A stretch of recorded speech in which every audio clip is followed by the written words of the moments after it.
What's up guys, Chaos Shinobi here. This is a story where the Kyuubi gives Naruto a bloodline ability through altering his body.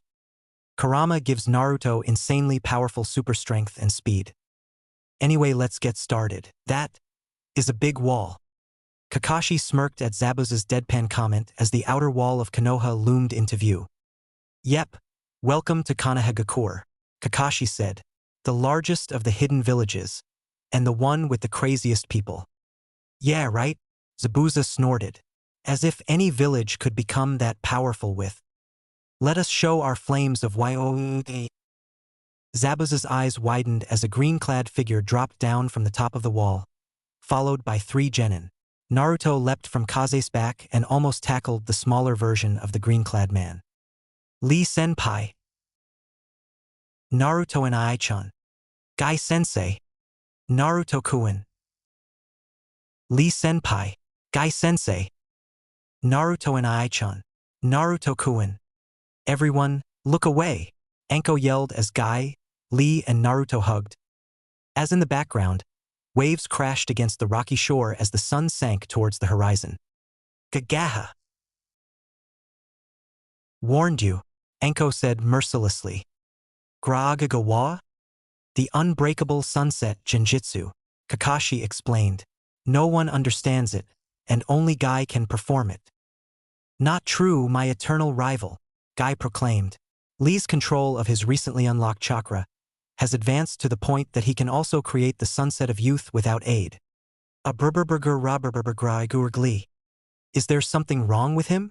Gai asked, staring at the shaking Zabuza curiously.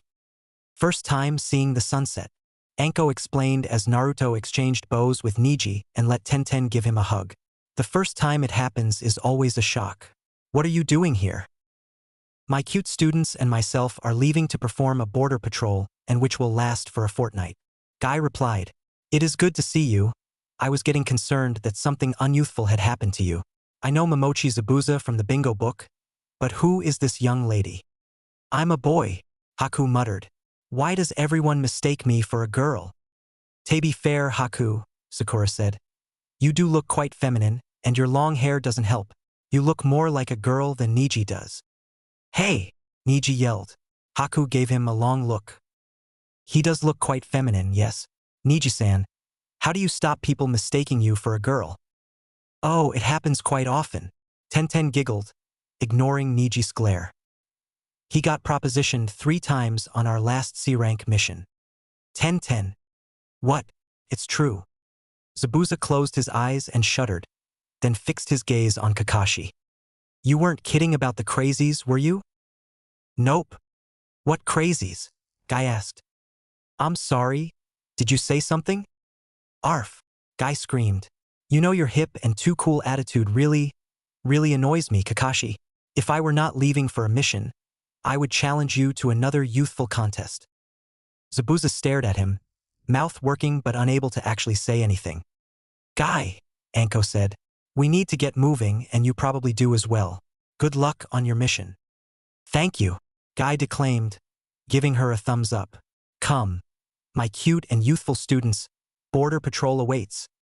Zabuza watched them leave, then shook his head. Please tell me that he's the worst. Anko laughed. Gai's the resident taijutsu master and shouts about youth. Kakashi reads porn. I work for TNI where I really let my sadistic side out. Kurenai really dislikes perverts and casts genjutsu on people who act perverted around her.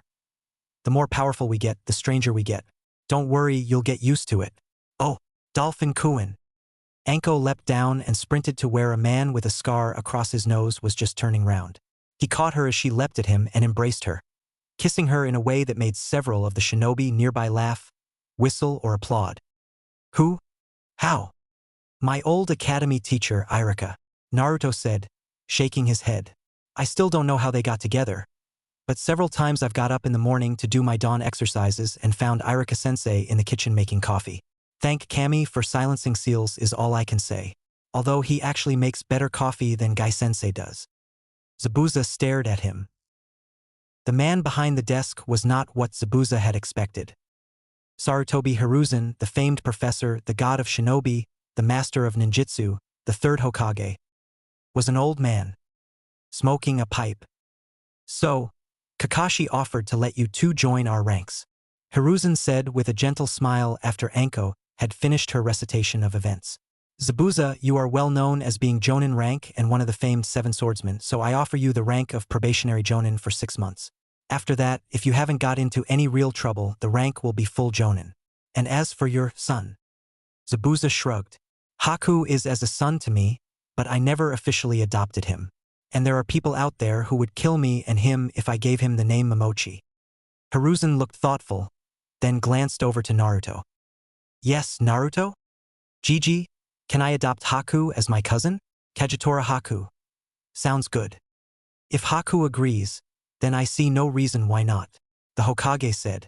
Although as your adopted cousin, he will not become the leader of the Kagetora clan while you are still alive. Your claim has primacy. That's cool, Naruto said, and then his smile became an evil smirk. And I think it's time to choose my regent to hold my council seat until I come of age. Zabuza. Zabuza stared at him, then started to chuckle. Within a minute, he had slumped to the floor and was holding his sides as he howled with laughter. Once he'd recovered, he looked across. You realize what a fuss this will cause, right? Naruto shrugged. The council removed my lineage and inheritance. I can't think of anything better than having my uncle there to glare at them until I'm old enough to take over.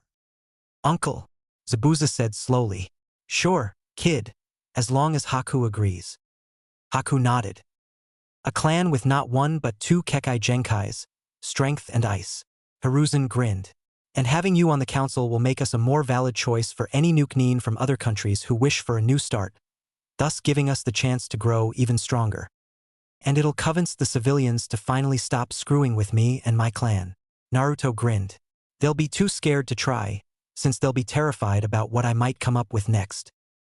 For a bunker, this is a very nice home, Haku said as he walked down the spiral stairs after finishing unpacking the things in his room. I am really impressed by the training areas and the storage facilities. You are building up quite a library. I agree, Zabuza said as he followed his adoptive son. By the way, with us, all 6 of those rooms are now in use, so who else lives here? Well, Naruto said as he carried the large pot of stew through and placed it on the table while Anko followed with a basket of bread rolls. There's you two, me of course, Anko-sensei, Kakashi-sensei, and Guy-sensei. Zabuza almost tripped at that. Wait, that spandex-clad freak lives here? He's fine once you get used to him, Anko replied quickly. You just need to nod whenever he says anything about youth, then try and get away before he does that sunset genjutsu. What's wrong with the sunset genjutsu? Naruto asked as he re-emerged from the kitchen, bowls and cutlery in his hands. Naruto's seen it so many times that he's immune, Anko explained to the 2 shell-shocked ninja. Heck, he's the one who helped Lee to learn it. Both Zabuza and Haku stared at Naruto, who shrugged helplessly. It was an accident. Anko shook her head and helped herself to some of the steaming stew, grabbing a couple of rolls to keep it company. Zabuza and Haku followed her lead and Haku took a small taste. Wow, this is really good. Thanks, Naruto said modestly as he filled his own bowl. But it's nowhere near as good as Guy-sensei's cooking. Bushibrow's cooking is better than this? Zabuza asked disbelievingly, looking at Anko for confirmation. When she nodded, his non-existent brows rose in shock. I think I can put up with him in that case. Guy-sensei often brings his team here for team-building meals, Naruto said with a smile. Kakashi-sensei said that now his team has improved, he might do the same. That reminds me, Anko said. Kurenai passed a message to me for you. The Hyuga clan wants to speak with you mid-afternoon. I'd suggest formal wear. Naruto stared at her. But Anko-sensei, I don't have any formal wear. I ordered some for you before we went to Wave, a formal kimono made of the same material as your normal things, as well as some funeral clothes since. Just in case. You never know when you might need them, Zabuza agreed. Naruto glared at them. Naruto paused and swallowed nervously at the sight of Hyuga Hayashi stood motionless in the entrance to the Hyuga grounds. Taking a deep breath, he resumed his walk. Don't panic so much, Kit. If things go wrong, you can always summon your sword and cut your way out. Thanks, Kyubi-sama, Naruto replied. I'm still nervous, though. What do you think they want? I have no idea, Kit. but I don't think it's anything bad. Just stay calm and composed, and don't break anything fragile. You know, doors, walls, mountains, that kind of stuff. Naruto managed not to laugh at Kyuubi's joke as he covered the remaining distance to the entrance where, remembering the lessons Anko had drilled into him, he bowed. Good evening, Hyuga Hayashi-sama. Thank you for inviting me. Greetings, Kagetora Naruto-san. Thank you for responding to my request. Please, come with me. Don't ask what he wants, Kit. Kyuubi warned before Naruto could open his mouth. He will tell you when he is ready, and not a moment before. Thanks again, Kyuubi-sama. Naruto followed Hayashi to a private room where, to his surprise, Hinata was waiting. As they entered, she rose to her feet and bowed deeply to him. Feeling even more nervous than before, Naruto bowed back. Please, be seated. Naruto sat down as neatly and carefully as he could, feeling incredibly clumsy compared to how Hayashi and Hinata seemed to simply sink smoothly into a sitting position. Hayashi held out his hand and Hinata pulled a scroll out of her sleeve and handed it to him. Before we begin, I feel I must apologize for failing you, Naruto-san, Hayashi said, causing Naruto to blink in surprise. I was not amongst those who chose to remove your true lineage from you, nor was I one of those who stole the inheritance you were due, yet in both cases I failed to see justice done. Despite what the council may decree, know that I do indeed see you as the true son of Namikaze Minato and Uzumaki Kushina, and I will be there to support you should you choose to reclaim your birthright. I thank you, but why? Naruto asked, totally confused. I don't understand. Hayashi sighed. The answer is complicated, but I will try to explain. My wife and your mother were close friends. We were two of the very few who were actually aware that your parents had married. My wife and your mother were such close friends that when they realized that Kushina was going to bear a son and Hitomi a daughter, they made an arrangement to try and bring our clans closer. This document is that arrangement. Hayashi handed the scroll over and Naruto slowly unrolled it. Kyuubi-sama, do you understand any of this? Look down a little bit more. I see. I think this is a marriage contract between you and that girl in the corner. A marriage contract between me and Hinata? Naruto exclaimed aloud, his eyes wide. Only if the two of you agree, Hayashi said placidly. I had almost forgotten the existence of this scroll since I did not know you were the son of my old friend until your lineage was revealed and Hinata found this scroll, which is not so much a marriage contract as a marriage option. What that means is that should you both agree, you will be married. If not, then the clan council will regain control over whom Hinata is to be married to. Naruto looked across at the blushing girl. Hinata, you found this scroll? Why, yes, Naruto-san.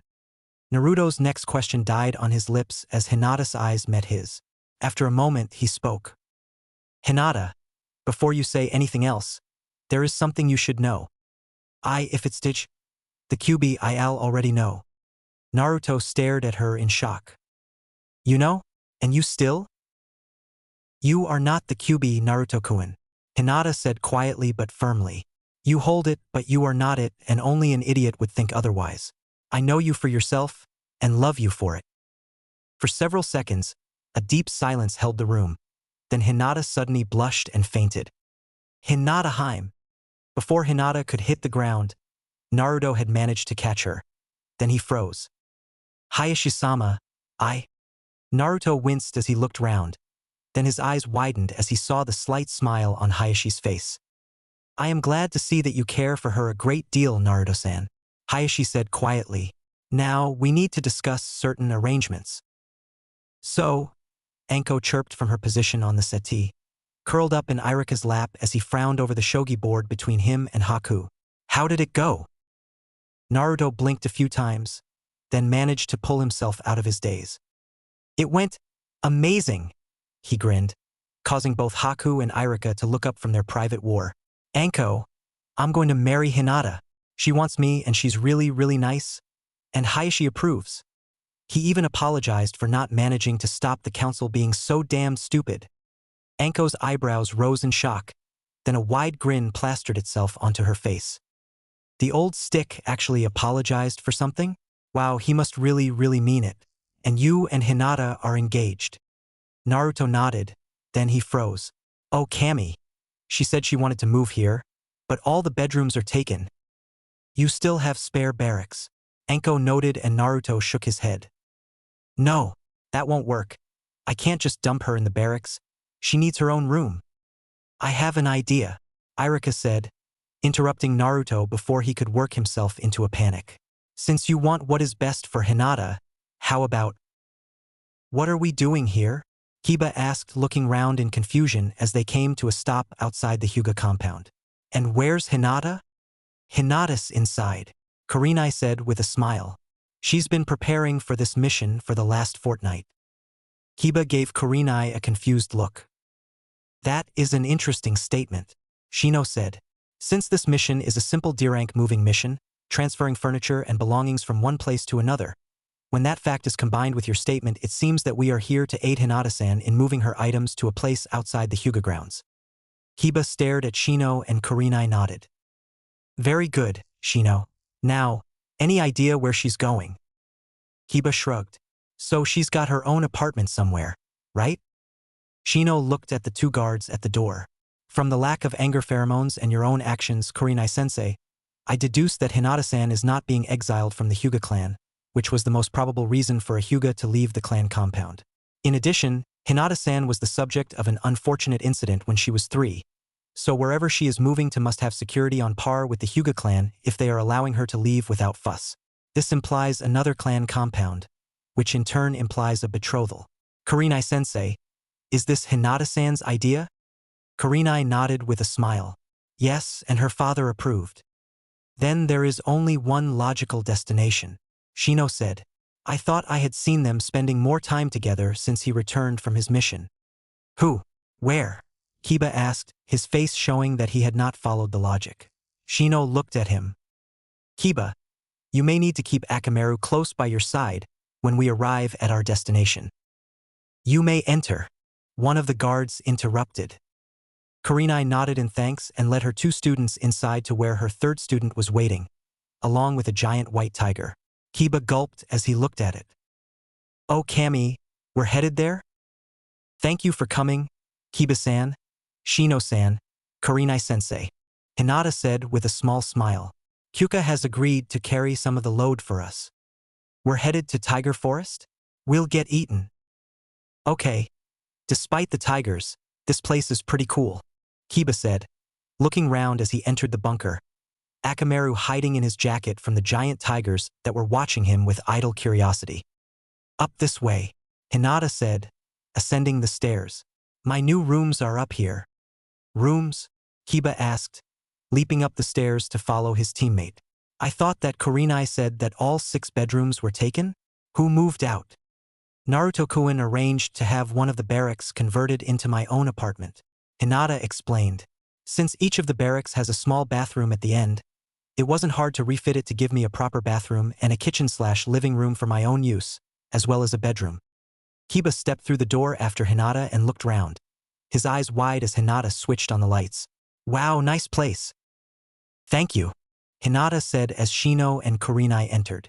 Before you ask, the bathroom's beyond my bedroom and this is the kitchen/living area. If you can put the scrolls and bags in that corner, please. Thank you. So you get a small apartment of your own here? Neat.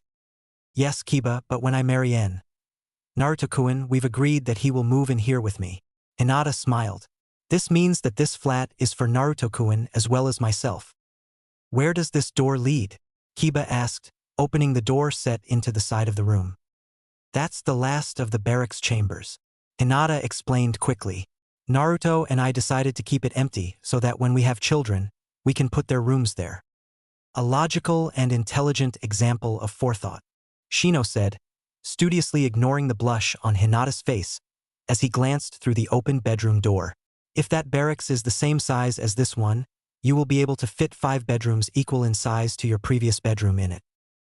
Hinata's blush deepened as Kiba returned from exploring the empty barracks. This place is incredible. Hey, Hinata, can you give us a tour? Hinata-heim. Naruto-kun. Hinata vanished so fast that both Shino and Kiba were left staring at the place she had been standing. Did she learn Shunshin? No. She just ran very fast to meet her fiancé. Kurenai chuckled from the doorway. Come on. Kiba followed his sensei back down the stairs, where Hinata was just finishing giving Naruto a long kiss while Zabuza, Anko and Haku smirked at the scene before them. For almost a minute, Hinata and Naruto simply stared into each other's eyes. Then they became aware of the people around them. Kiba managed not to laugh as Hinata promptly blushed bright red and retreated into her jacket while Naruto seemed rather dazed, taking a few moments to return to reality. "It's always the quiet ones," Zabuza commented in an amused tone, causing the portions of Hinata that were still visible to turn even redder. "We have some training soon," Kurenai said, catching their attention. "Hinata, is Kyuka now your official partner?" Hinata nodded as the aforementioned tiger ambled inside and settled down by her side. Kiba flinched. "Oh hell, he's gonna eat Akamaru, I just know it." Kurenai corrected. "And she's promised to leave Akamaru alone. The great tigers know about the Inuzuka and their dogs.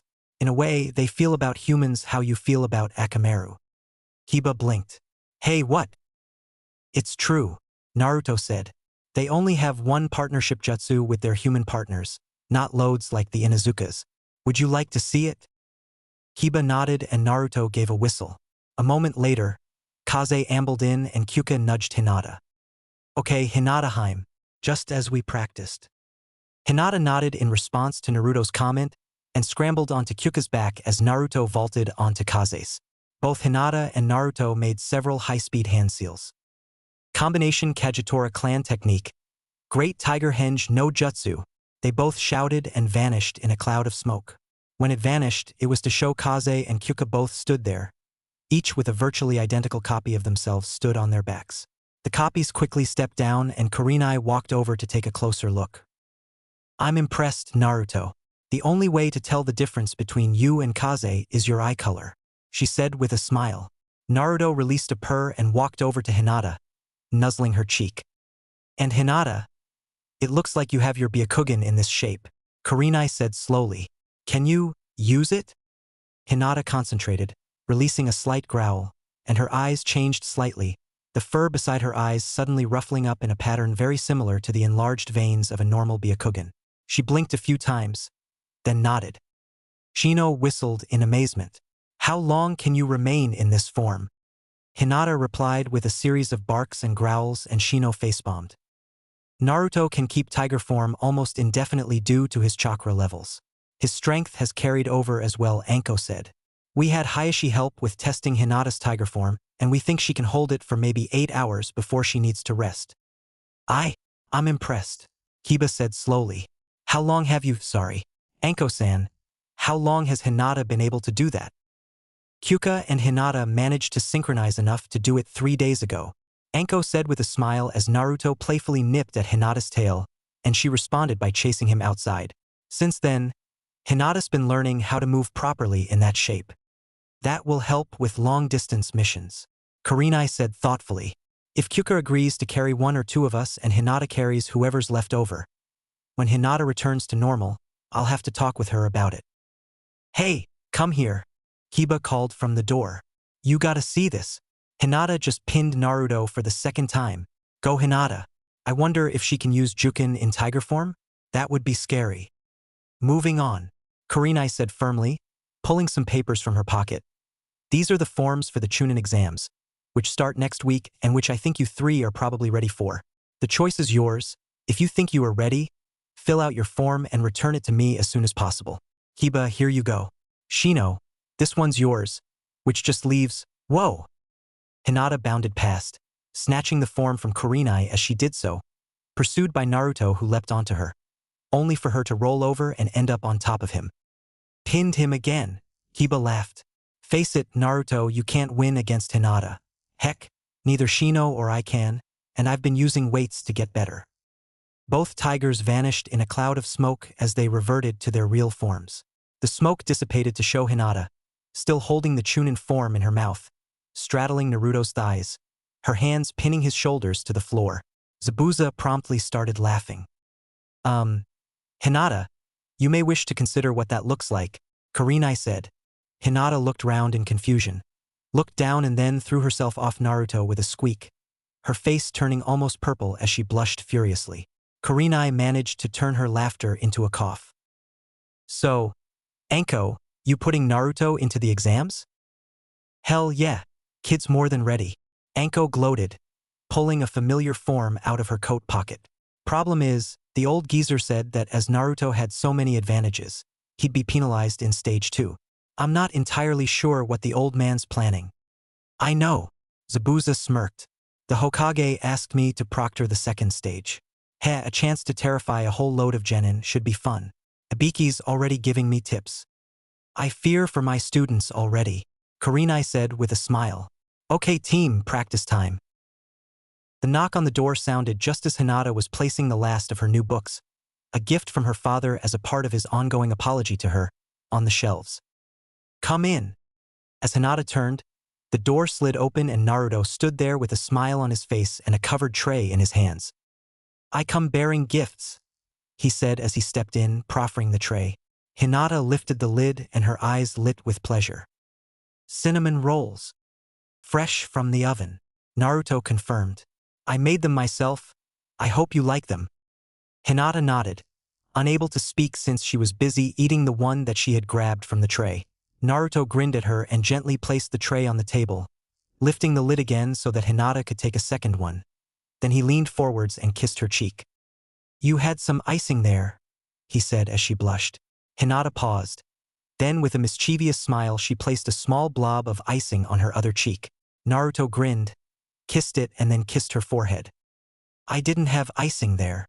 Hinata mock protested and Naruto shrugged. Not yet, you didn't, he teased. Then he sat down on the sofa and motioned for Hinata to sit by him.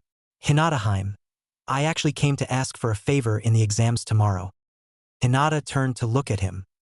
Well, 3 favors. First, if we end up on opposite sides, don't hold back against me.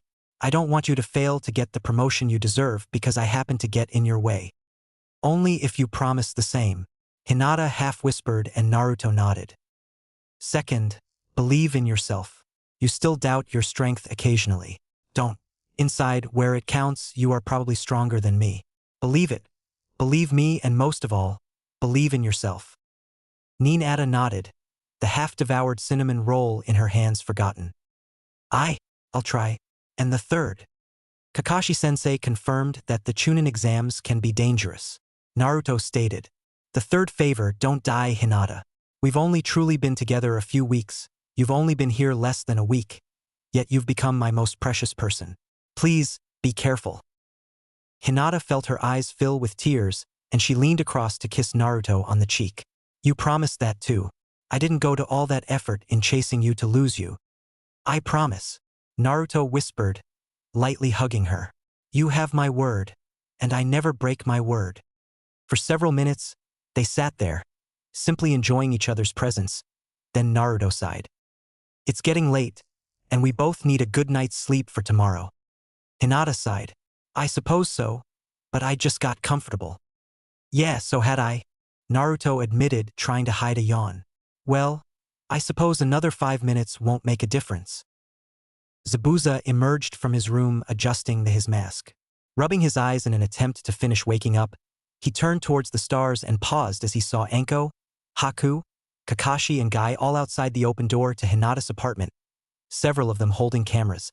As he approached, Haku motioned for him to be quiet. What's up? Zabuza whispered, curiosity roused.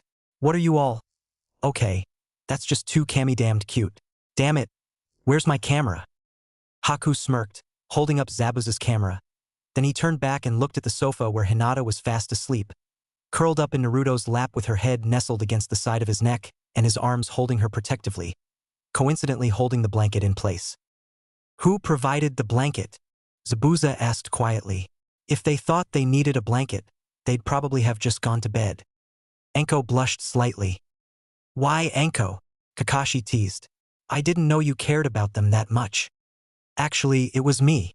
Came a voice and everyone looked round to see Irika standing behind them, shirtless and with a mug of coffee in his hand. I saw the light on, checked and found them like that, so I grabbed the blanket from Hinata's bed to keep them warm and switched off the light. Then he returned to keep me warm. Anko giggled. For a few more minutes, everyone watched the sleeping couple, then Zabuza spoke up. So who's going to wake them? After all, they do have that test to attend today. Everyone glared at him. What? Hush, Naruto whispered just loud enough for them to hear. You'll wake up Hinata. You're awake too?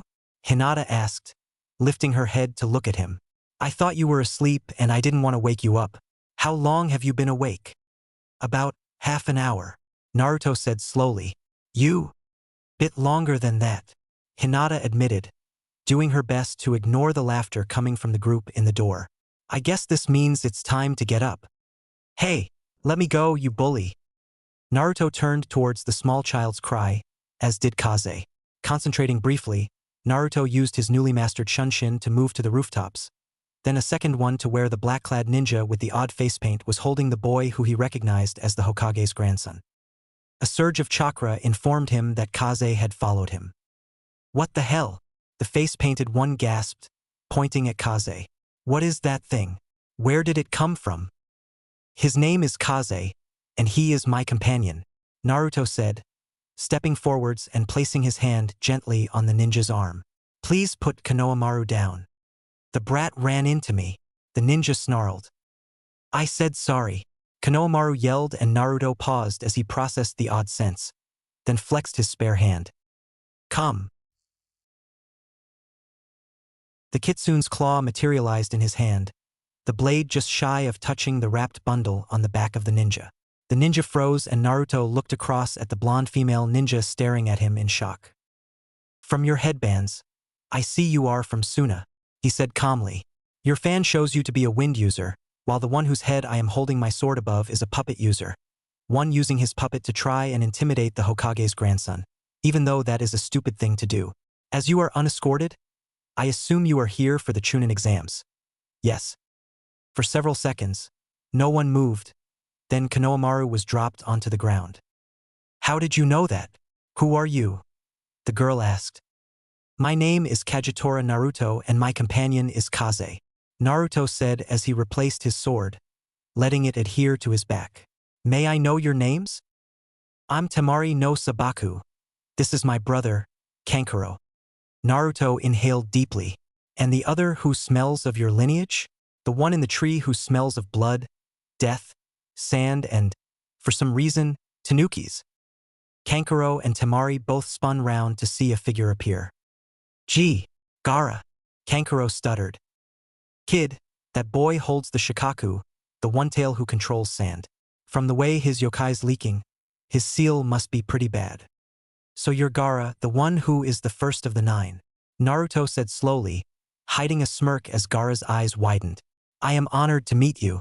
I am Kagetora Naruto, the one who is 9th of the 9. Perhaps we can speak about Fuinjutsu and the effects if misapplied sometime. Gaara stared at him and then Sanshinshin to stand beside his siblings. Kankuro, Temari, we are leaving. Now. The other two swallowed and moved away, occasionally glancing behind them as they did so. How did you do that with your sword? Konohamaru asked, eyes wide. Naruto looked down at him. A special seal in the metal lets me summon it.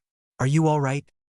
I'm fine, Konohamaru said, eyes fixed on Naruto's sword then jumping to Kaze, who was looking at him with an amused expression. Wow, Gramps said the great tigers were big. But, can I ride him, please? Kaze looked at him, then nodded and lay down. Naruto sighed. Hop on, then we'll talk. And when I defeat Gramps and become Hokage, no one will call me honorable grandson again. I hate being called that. Konohamaru finished. Naruto managed not to smile at the kid's overly simplistic outlook. You realize that there's more to be Hokage than just being the strongest? What do you mean? Naruto looked ahead, seeing the academy approaching. I talked about this a lot, not only with your grandfather, but with several others, Hatake Kakashi, Madogai, Mitarashi Anko, Yuhi Kurenai. I got a good idea of the burdens of being Hokage. No, listen. To be a Hokage, you must not only be strong. You must be willing to make sacrifices for the village. You must be willing to send others, those you command and even members of your family, on suicide missions if required for the good of the village. You must be ready to deal with liars, charlatans, traitors and murderers and do so as if they were your most trusted aides while still remembering what they have done, all for the good of the village. You must be ready to place the village above what is good for any specific individual. You must balance the rules of the village and the demands of the council, balance the clans to prevent any of them getting too much power and remove those that threaten Konoha. As Hokage, you have no one to look up to direct you and tell you that you are doing the right thing. It is a lonely job, one where you must always be suspicious of those who agree with you since you cannot know whether they do so for the sake of the village, or because they wish to manipulate you. Being Hokage is a job that only those strong in body, mind, and spirit can hope to do. Any shred of doubt can destroy you once you reach that position, yet you need to constantly ask yourself if you are doing the right thing. Just because you are Hokage, that doesn't mean you can do whatever you want. If you doubt me, talk to your grandfather about it, and ask him to tell you about the son of the Yondaime who never existed, and why the rule preventing him from existing remains. Now it's time for you to go. Naruto dropped down and carefully lifted Konohamaru down. Smiling at the now thoughtful and slightly confused child, Naruto moved towards the entrance and paused, looking at the crowd. I can just push through, but, Kaze, let's go up. Moving to the side of the academy, Naruto simply walked up the wall towards the roof, years of practice letting him do it reflexively. Reaching the top, he swung over the ledge onto the flat roof, Kaze at his heels. Naruto-kun, wait! Naruto leaned over the edge and offered his hand first to Hinata, then to Kiba and Shino. Kyuka flowed over the edge and headbutted Kaze playfully. Your decision to circumnavigate the adversarial congregation and select an alternate route to the required destination was a move which I had not anticipated, but which upon reflection seemed to be the most efficient way to proceed, Shino said. Kiba looked at him. Avoiding the crowd was very clever and we decided to join you, Shino said. Kiba nodded in understanding. My eternal friend and rival, I saw you climb the wall and decided to follow your youthful example, a voice said, and Naruto turned to grin at Lee and his two teammates. It was a drag getting up here, but it saves time and effort overall. Another voice sighed and Naruto turned to see Shikamaru and his team pull themselves up. Team 7 decided to go the troublesome way through the crowd. Naruto shrugged. Then let's head down. I think it was room 301. Yes. So, 10 of the rookie 13 are here, a voice said. Naruto turned round to see a young silver-haired man approaching them, a smile on his face and a Konoha Hitai-8 on his head. And here come the final 3.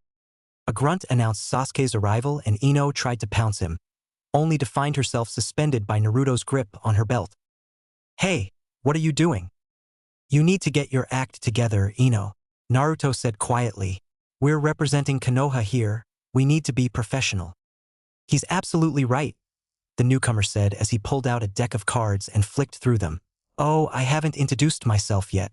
My name is Yakushi Kabuto. This is my 7th attempt at the exams, so I've been around a bit and picked up quite a bit of info. For instance, we have 52 teams in this exam, or 154 genin here total since Naruto here counts as a team by himself, most of them from Konoha since we're the ones hosting it, but we also have a fair number of genin from Suna and AIM as well. Grass, Waterfall, and we even have a team from the newly created Sound Village as well, though I'm not quite sure how they will stand up since their village was just made last year and all. Since these teams are from other countries, you can expect them all to be among the top of their ranks in their villages.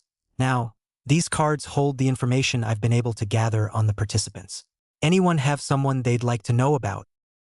For a few seconds, the genin looked at each other, then Naruto spoke. I encountered someone interesting earlier who smelt of blood, sand and death. Gaara no Sabuka. What can you tell me about him? Kabuto pulled out one of his blank cards and channeled chakra into it, causing writing and a picture of Gaara to appear on it. Gaara of the Sand.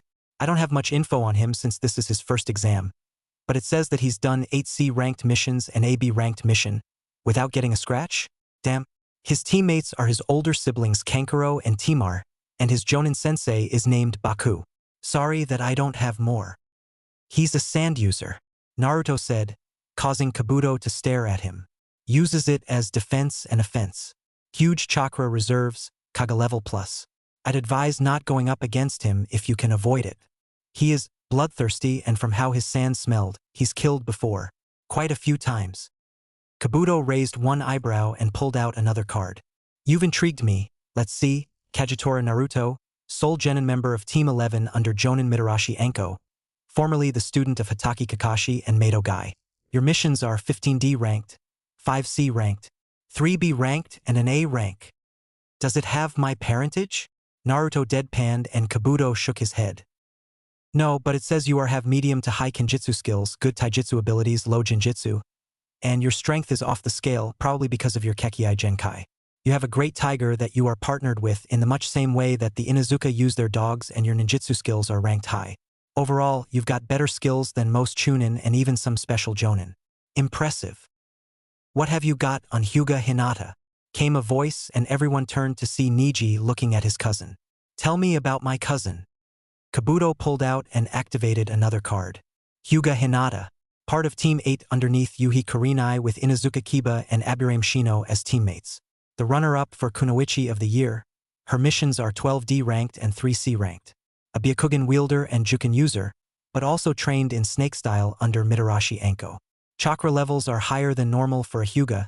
Taijutsu is about average, but she also has a partnership bond with a great tiger. It also says you are the Naruto's fiancé. Hinata blushed and hid her face in her jacket collar while Niji frowned thoughtfully. Since this is your first exam, the amount of information I have on you is limited. Kabuto shrugged. Naruto-san, thank you for that additional information about Gaara. I shall have to make certain that I avoid him. All right, everyone. It's time for the exams to start. A man shouted from the front of the hall. The proctors will show you to your assigned seats. Once there, sit down and shut up. Naruto glanced round, suddenly wishing that Kaze and Kyuka hadn't decided to wait on the roof for them. Grandpa! Hiruzen looked up from the ever-equals growing paperwork to see his son standing in the doorway. Grandpa, can I talk to you?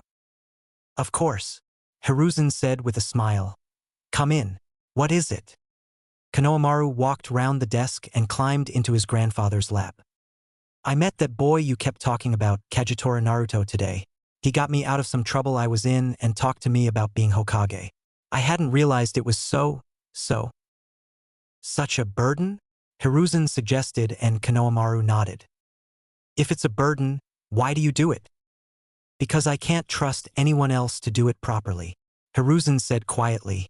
There are many who want the position of Hokage, but most of them want it for all the wrong reasons. They don't truly care about Konoha. They aren't willing to make the sacrifices that Konoha needs. They simply see the power of the position and want it for themselves, and to hell with anyone else. I cannot let someone like that become Hokage. Konohamaru frowned in thought. So, what makes a good Hokage? Hard to say, Hiruzen mused. A good Hokage must be willing to sacrifice himself for the good of the village if needed. He must learn the abilities of those who report to him so that he can deploy them for the greatest effect, and he must learn their weaknesses so that he can prevent them from putting the village in danger. He must be able to lie and tell the truth with equal skill, must be able to negatite from weakness and dictate from strength. A Hokage must be implacable in was, defiant in defeat, magnanimous in victory and gentle in peacetime. And a Hokage must be willing to face every day the greatest enemy that a Kage can have, an enemy that is soul-destroying and always returns. Konohamaru stared at him.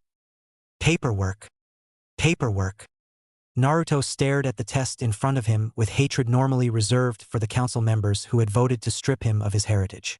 The sheet of paper somehow survived his glare, failing to ignite or shred under his aggravated gaze. Now that everyone's seated, pay attention, growled the large black-clad man at the front of the room. Naruto looked up and frowned slightly. I know I've never seen him before, so why does he seem so familiar?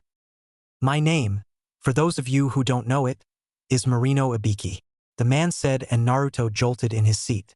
The movement attracted Ibiki's gaze. You have something you want to say, Genin? My sensei talks about you all the time, Naruto blurted before he could stop himself. Ibiki raised an eyebrow.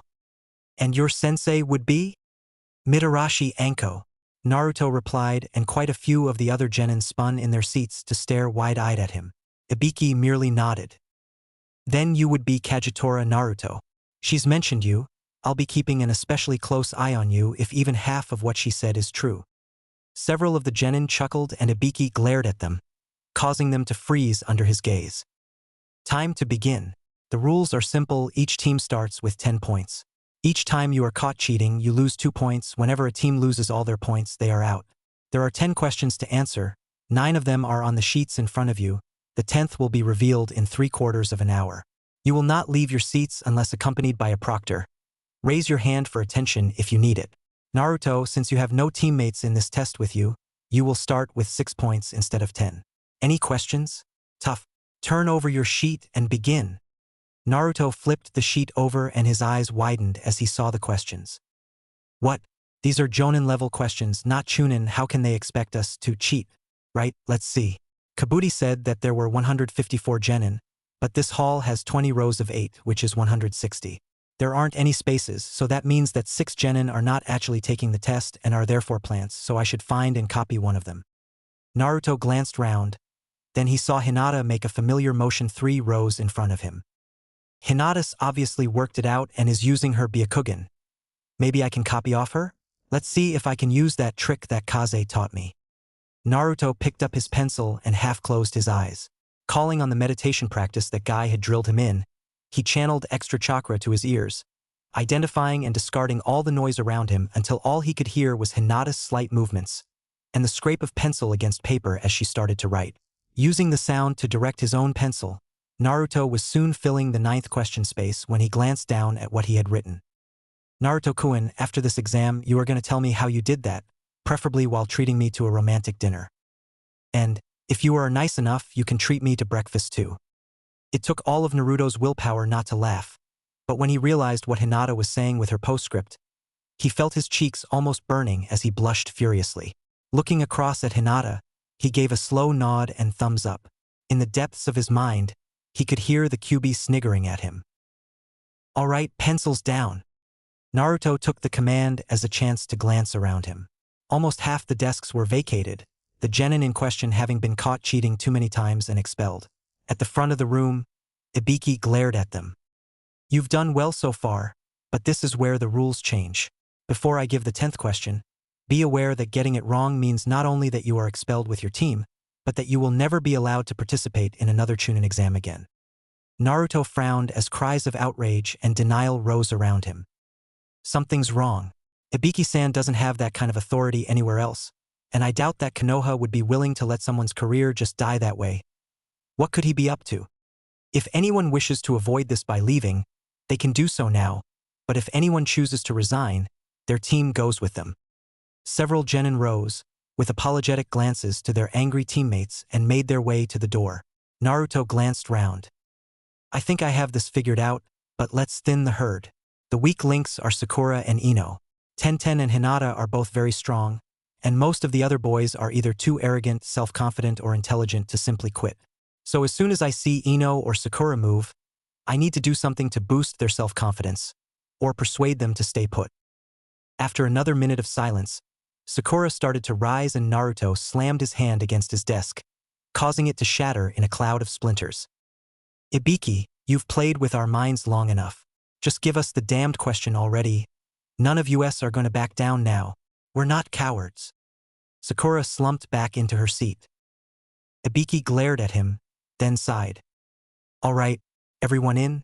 No one wants to wait until next time? Very well then. Prepare yourselves. The 10th question has been answered. You all pass. For a breathless sliver of eternity, the hall remained silent, and then half the students reacted. What? Ibiki held up his hand for silence. The 10th question was whether or not you were willing to gamble on a possible victory with incomplete information. There will come a time when you have a mission, but you lack the information to know the safest way to do it. Will you go on or retreat? This was a test of your courage and, for almost all of you, your belief in your teammates. Naruto sighed in relief. Then what about the other 9 questions? Kiba shouted. A test of your ability to evade detection. Ibiki said. Something that you will need as a ninja. Ibiki removed his bandana, revealing numerous scars and wounds. You see these scars? I got them when I failed to avoid detection on a mission. I was captured, tortured, interrogated for weeks. I was rescued by my team, but my scars were beyond healing by then. Someday you may have to face what I did, suffering with only the hope of your teammates completing their mission to sustain you. The life of a shinobi, the life you have all chosen, is not an easy one. As Ibiki replaced his headband, a slab of ice formed by his side. A moment later, a familiar figure seemed to fade into view, and then stepped out of the ice sheet. Haku. Ibiki-san, Haku said with a slight bow. I am here to direct those who have passed the first test. Ibiki nodded and stepped back as Haku turned to face the remaining genin. 73 genin, Ibiki. Well, my father will cut that number in half at least. Please make your way to Training Area 44, also known as the Forest of Death. Those of you who do not know where it is, please follow those who do. You are to be there by noon. Haku stepped back into his ice mirror and faded from view. Then the mirror cracked and collapsed in a pile of ice shards. That is a nice trick, Kiba said, awe-filling his voice before looking round and seeing that most of the genin were already headed towards the door. Hey, wait! Ibiki looked up as one of the proctors marking the tests snorted with laughter. What? Anyone know who would call Naruto Naruto-kun? The Chunin asked. Sounds like Hyuga Hinata, said a female Chunin. I heard that she's engaged to him. Why? Whoever has her sheet, please read the last part of the answer to question 9. Ibiki shuffled through the papers in front of him and found that he had the sheet in question. Glancing quickly down the answers, noting in passing that all of them were answered correctly, he paused at the last 2 lines. She wrote a question for Naruto, Ibiki said, and she does indeed call him Naruto-kun. How did you know? I think Naruto copied from her somehow. The Chunin grinned. Is the last bit on her paper Naruto-kun? After this exam, you are going to tell me how you did that, preferably while treating me to a romantic dinner. And, if you are nice enough, you can treat me to breakfast too. Ibiki nodded. That's it, word for word. She was 3 rows in front of him and 1 sideways. How do you think he did it? And why would he copy that bit if he could see it? Not a clue. The Chunin laughed as several of the others in the room snickered and giggled. I think that we should ask Hinata about it after he's explained it to her. And after he's treated her to breakfast. Ibiki smiled slightly as most of the other Chunin gave up and started to laugh. The crowd of genin flinched as a giant sword hurtled overhead and embedded itself into a tree. A moment later, a tall masked man appeared on the sword, glaring at the assembled genin below. Listen up, maggots, he shouted. I am Momochi Zabuza no Kagetora, demon of the Bloody Mist and now Jonin of Konoha, and you have the honor of being my first group of victims. Welcome to the second stage of the genin exams which take place in the Forest of Death. The assembled participants stared at him silently with the exception of the Kiri ninjas, most of whom were sweating and whimpering. Before you can proceed, you need to sign a form releasing Konoha of liability of any injuries you sustain, or indeed any responsibility should you die, and some of you will die. Once each team has signed the form, you will receive either a heaven scroll or an earth scroll, like these. Standing below Zabuza, Haku held up 2 scrolls so that everyone could see the writing on them. Your task is simple. Obtain 1 of each scroll and make your way to the central tower. Your time limit is 5 days. There is no upper limit on the number of scrolls you can obtain, but the longer you remain in the forest, the more likely you are to be attacked. Remember that you need your whole team to finish, so if one of your teammates dies, you cannot pass. There is, however, one exception to the 2-scroll rule. Here we have the special scroll, which will be held by Kagetora Naruto. For him to finish, he needs to keep this scroll and obtain both a heaven and earth scroll. If anyone else manages to get the scroll off him, it is a reverse summoning scroll.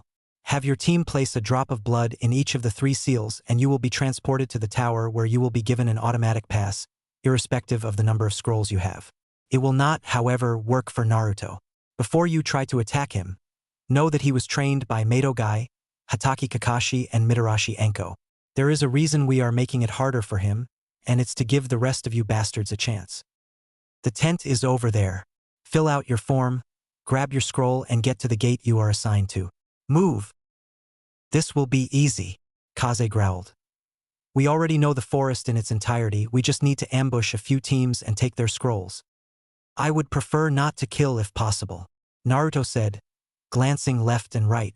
Kage snorted. We can do this, 2-legged tiger cub. However, I would suggest you change shape for this. As long as you wear my shape, your scroll is safe. Naruto froze, then hit his forehead. I am such an idiot. I can't believe I forgot that. I will need to change back to take down the other teams, though. Use your selves made of shadow thing and send them to do the fighting.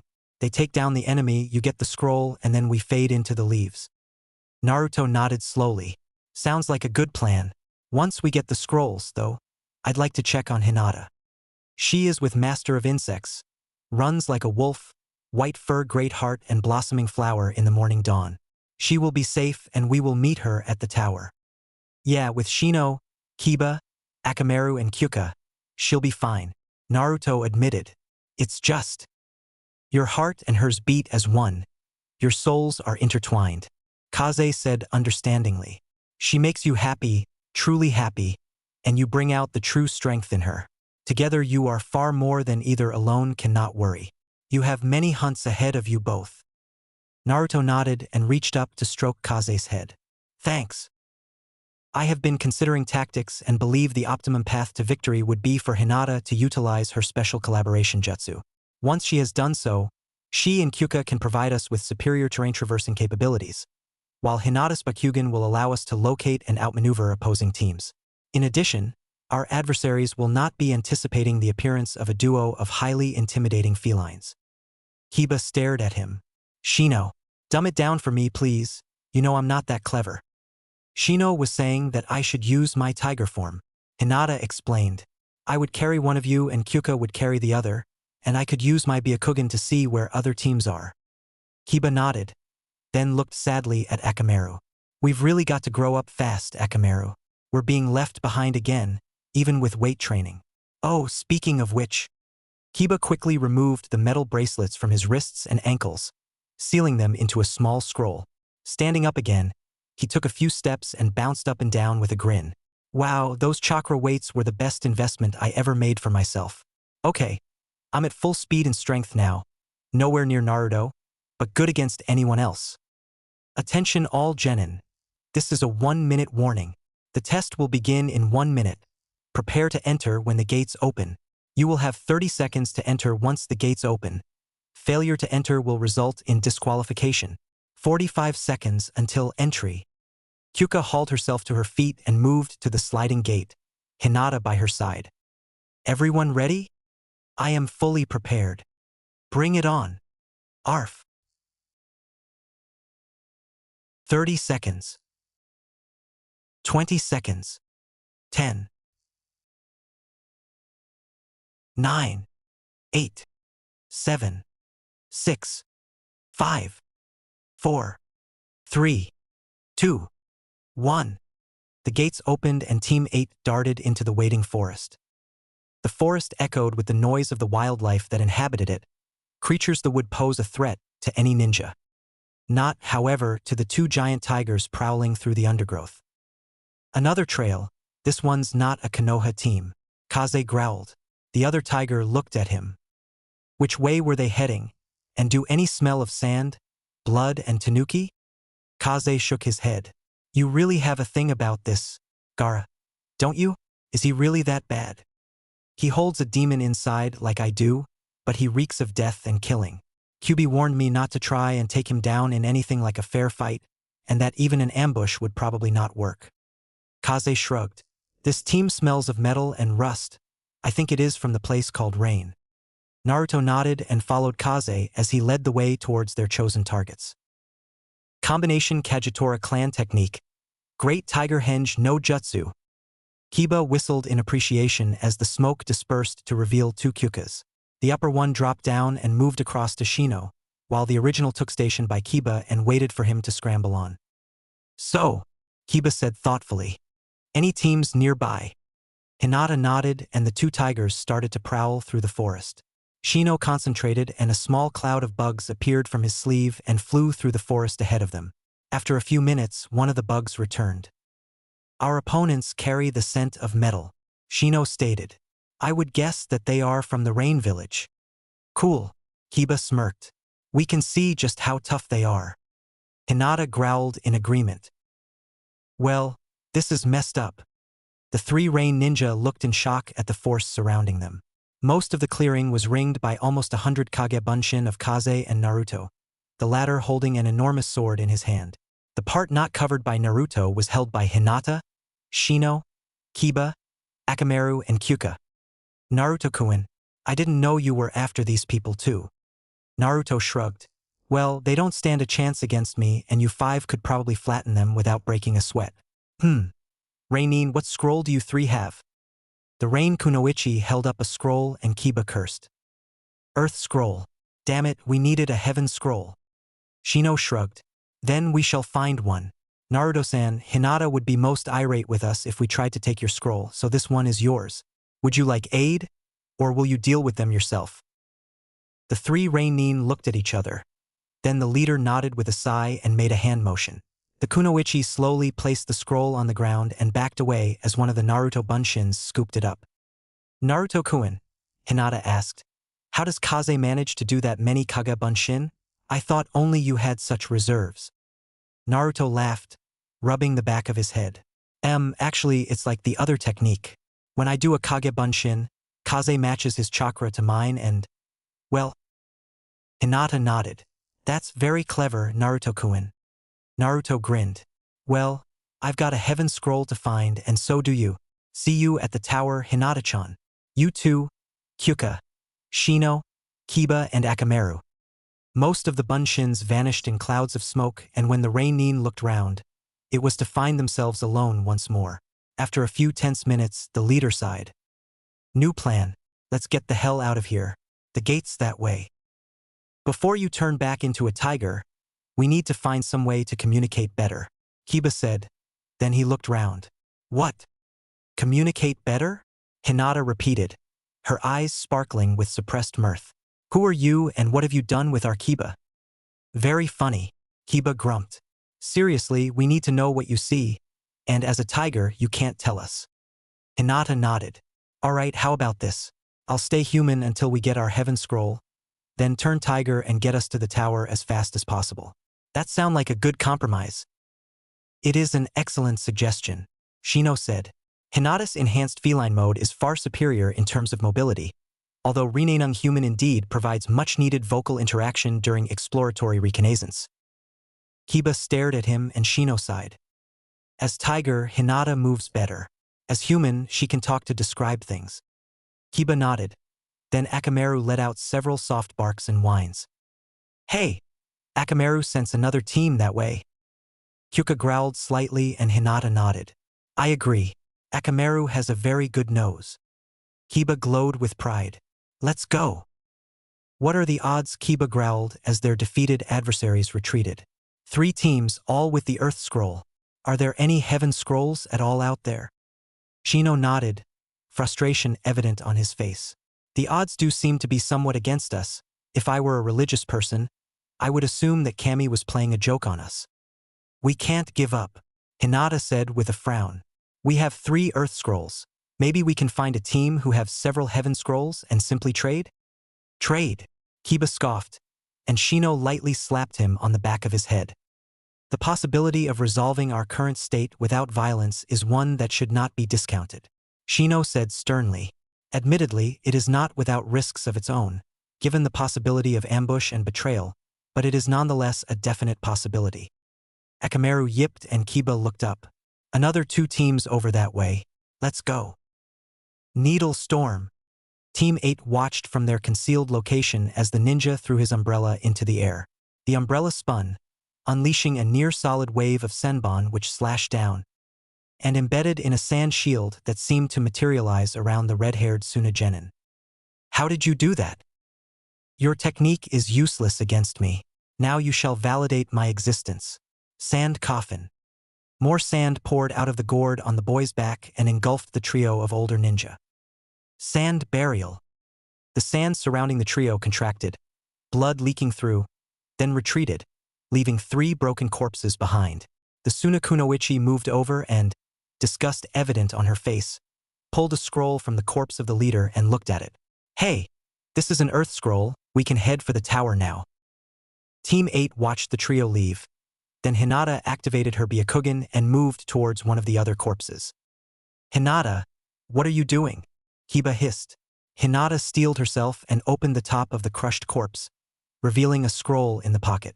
Pulling it out, she handed the scroll to Shino, then fled into the bushes and started to throw up. Shino looked at the scroll. A heaven scroll, he noted. We can head for the tower. Hinata finished throwing up and let Kiba pull her into a reassuring hug as she fought down her tears. Shino joined them, having stowed the scroll in one of his pockets. He just killed them. Hinata gasped. No mercy, nothing. No wonder Naruto warned us against him. Kiba said, shaken. If I go up against him, I'm going to forfeit at once. That sand of his. I do not believe I will be able to counter his abilities either. Shino said. It is agreed. None of us are to accept a fight against Gaara of Suna. Hinata nodded as Kyuka licked the tears from her cheeks. There is no rush, Shino said. We are in a concealed location. Take your time, Hinata. We still have several days left. More than enough time. Hinata nodded, then stood up. No, I just need to get going. Kyuka? Kyuka nodded and lay down, allowing Hinata to climb onto her back. Combination Kagetora clan technique. Great Tiger Henge no Jutsu. Kiba scooped up Akamaru, and as Hinata stepped back down, he bowed to Kyuka, then scrambled onto her back as Shino accepted a ride from Hinata. The tower is that way. I would suggest that speed is our ally at this point.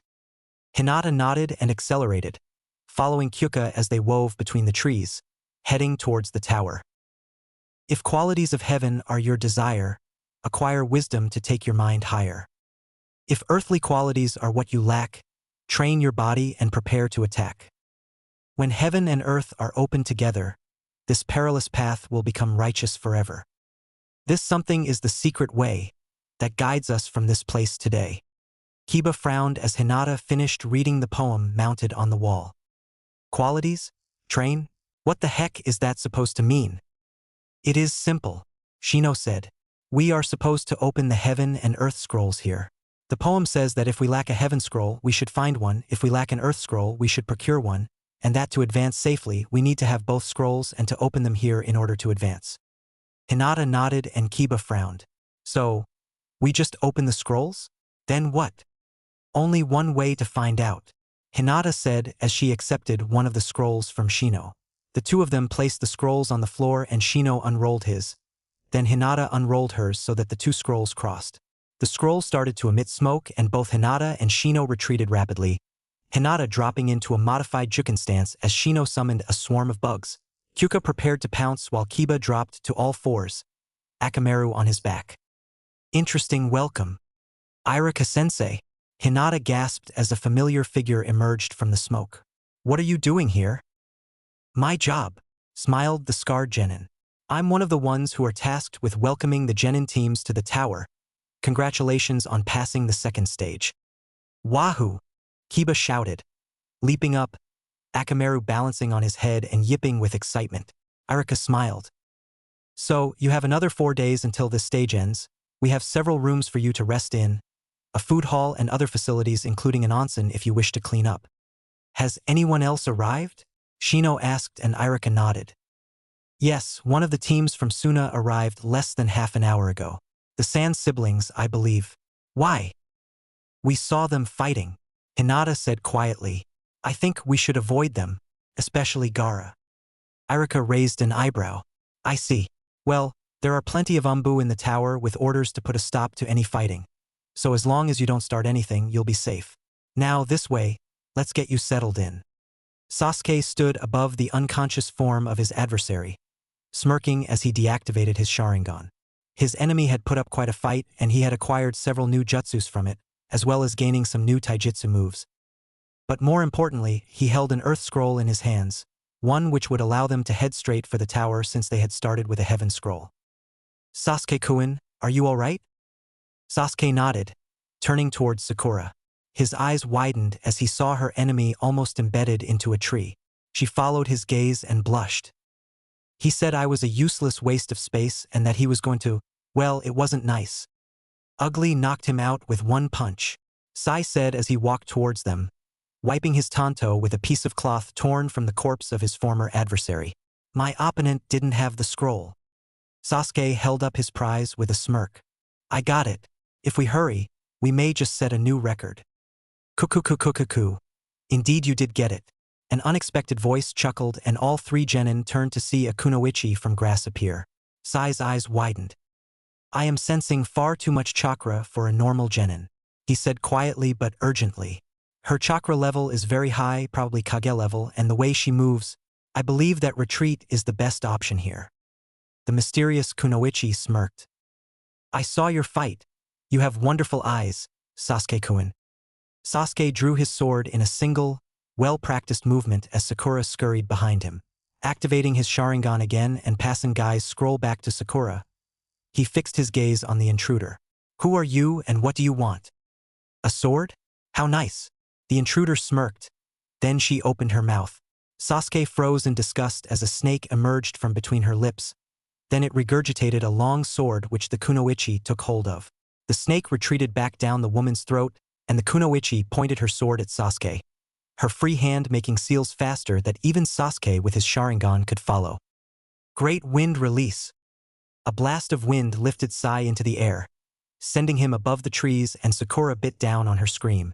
The kunoichi glanced at her, then back at Sasuke. Now that the only dangerous one of your team is gone, I think it is time to test your Kenjutsu skills. Sasuke adjusted his stance, then found himself defending against a huge number of strikes and slashes. Even with his Sharingan letting him follow the moves and adding them to his inventory, it was all he could do to avoid getting hurt.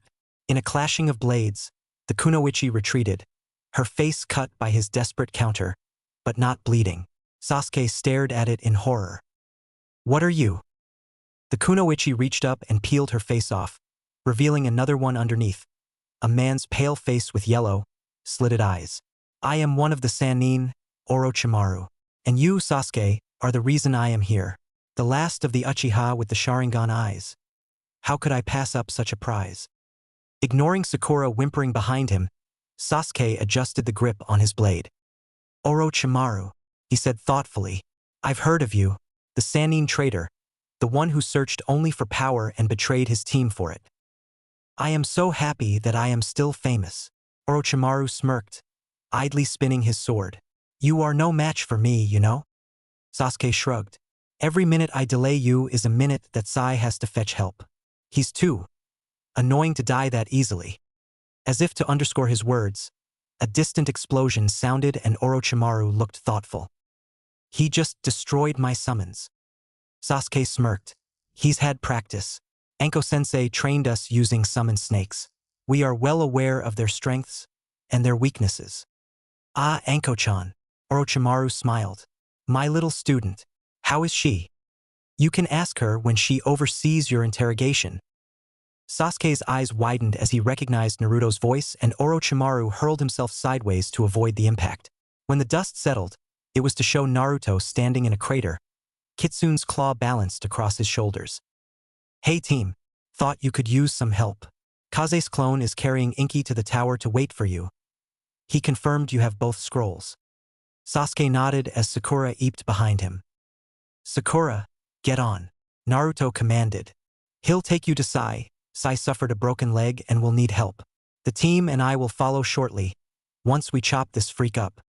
Kuku. And who are you to make such threats? Orochimaru taunted. Who am I? Naruto repeated. I am the friend of the great tigers, head of the Kagetora clan, wielder of the great sword Kitsune's claw. I am the one who possesses the as yet unnamed Kekkai Genkai of power, and who was trained by no less than 4 of the greatest jonin of the village. I am the genin student of Mitarashi Anko and the beloved of a kunoichi who gave up her position of luxury and privilege because she wished to be with me. I am Kagetora Naruto, and I am one of the 2 who will prove to you that Konoha's will of fire cannot be defeated. During the speech, Sasuke had moved forwards to take his place by Naruto's side. Sasuke, you will need your Sharingan for this fight, Naruto said calmly. You already know most of the Kenjutsu moves I have, so I am not worried about that, but my jutsu are chakra intensive, and your reserves are not that large compared to mine. Copy if you wish, but make sure Kakashi knows which jutsu you are going to use before you try any of them out. This one at least will send you into a coma if you try it yourself. Taiju Kage Bunshin no Jutsu. The woods around them were suddenly filled with shadow clones, and Orochimaru looked round with an approving smile. Truly excellent. I have never seen someone create so many clones at once, and shadow clones at that. You may have more potential than that of the Uchiha boy. But you will never find out, Naruto said, placing his free hand on Sasuke's shoulder to restrain him. First group, attack. With a roar, 10 clones charged forwards and Orochimaru blurred into action, slashing and skewering the clones out of existence. Within seconds, they were all gone. Did you get any of that? Naruto asked and Sasuke nodded, suddenly realizing why Naruto had held him back. Naruto grinned. Good, you can show me and Zabuza-sensei later. Second group, now. All other groups, deploy in order. 20 clones charged forwards and Orochimaru once again started his dance of death. Sakura tumbled off Kaze's back as quickly as she could and half ran to Sai's side. Kneeling down beside him, she opened up her medical pouch and pulled out a small scroll. Opening it up, she channeled some chakra into it, causing a bone-setting kit to appear in a puff of smoke. Hold still, she said, concentrating as she ran a medical diagnosis jutsu across Sai's obviously broken leg. Okay, I can't heal it, but I can set it and splint it. I'm afraid this may hurt. Bite on this. Sai took the kunai and placed the handle in his mouth as Sakura ripped apart the lower leg of his shorts and placed her hands above his fractured bone. Ready. Sai nodded, then closed his eyes. An instant later, he released a muffled shout as the white-hot agony of a broken bone being reset lanced up his leg. The throbbing pain slowly faded and he opened his eyes and looked down to see Sakura placing the splints and wrapping bandages around his thigh. As she finished, he removed the kunai from his mouth. What happened to Sasuke? Naruto's with him, Sakura said, looking out at the multi-kilometer forest. They're facing Orochimaru. The Sannin traitor, Sai noted. Given his current skill level, I do not believe that Sasuke will emerge victorious against him. Don't say that, Sakura protested hotly. Then she took a deep breath. Don't say that. Sasuke by himself might not be able to win against Orochimaru, but he's with Naruto. Naruto managed to fight Zabuza to a standstill, and Zabuza's been training him, what's her name, and Sasuke-kun. Since, if anyone has a chance, it's him. Sai looked at her curiously. I thought you were scared of him. I am, Sakura admitted, wrapping her arms around herself as she leaned back against the side of the tower. I am terrified of him. I won't do a single thing that would risk annoying him, and I know that my mother now feels the same way.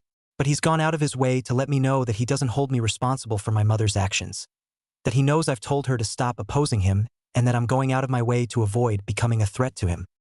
He's forgiven me for the times I stupidly tried to side against him, and he's promised that as long as I remain loyal to Konoha, I'll be under his protection. So, yes, I am scared of him, but it's because I know what he is capable of, not because I'm stupid enough to get him angry at me personally.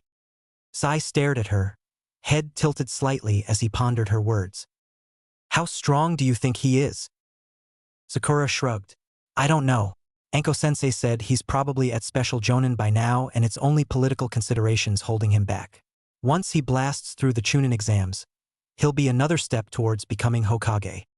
Do you think he will become Hokage? Sakura lowered her head.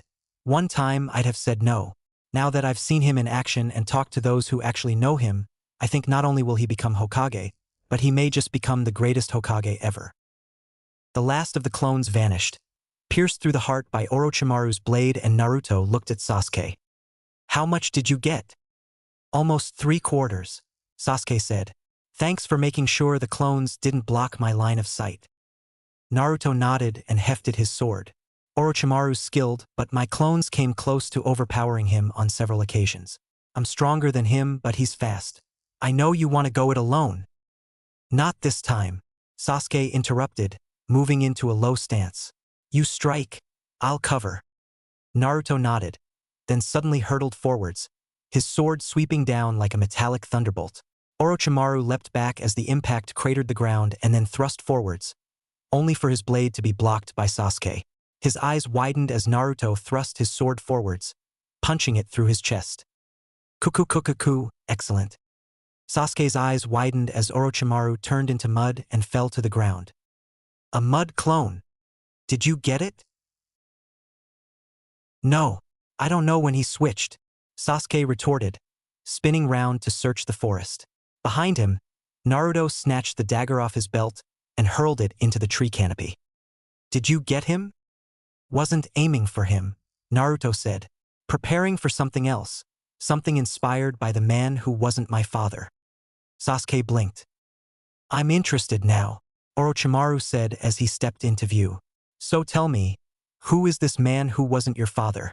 You look like a young Minato, so if it wasn't him, Kakashi maybe? I didn't know you had been adopted. Well, you can tell me all about it later. Keep your eyes on, Naruto warned. I think he's about to take things up a notch. Orochimaru smirked, then darted forwards, his sword flickering in a twisting thrust that Naruto barely managed to block. Sasuke lunged forwards to counterstrike, only for Orochimaru to leap sideways, unleashing a barrage of snakes from his sleeve. With a yelp, Sasuke flung himself backwards, unleashing a fireball that caused the snakes to vanish in puffs of smoke. What the hell? The harsh ring of metal on metal caught his attention, and he looked up to see Orochimaru kicking a now disarmed Naruto away from him before leaping forwards, bringing his sword down in a powerful slash. Sasuke lunged forwards, knowing that he wouldn't be able to block the strike, but unwilling to let the only genin he truly respected die. Clang! Orochimaru's eyes weren't the only ones that widened in disbelief as his sword was blocked by the kitsune's claw. How? Summoning seal.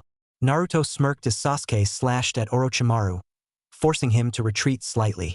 Allows me to call my sword to me whenever I want. Very clever. Orochimaru smirked as Naruto regained his footing. I underestimated you.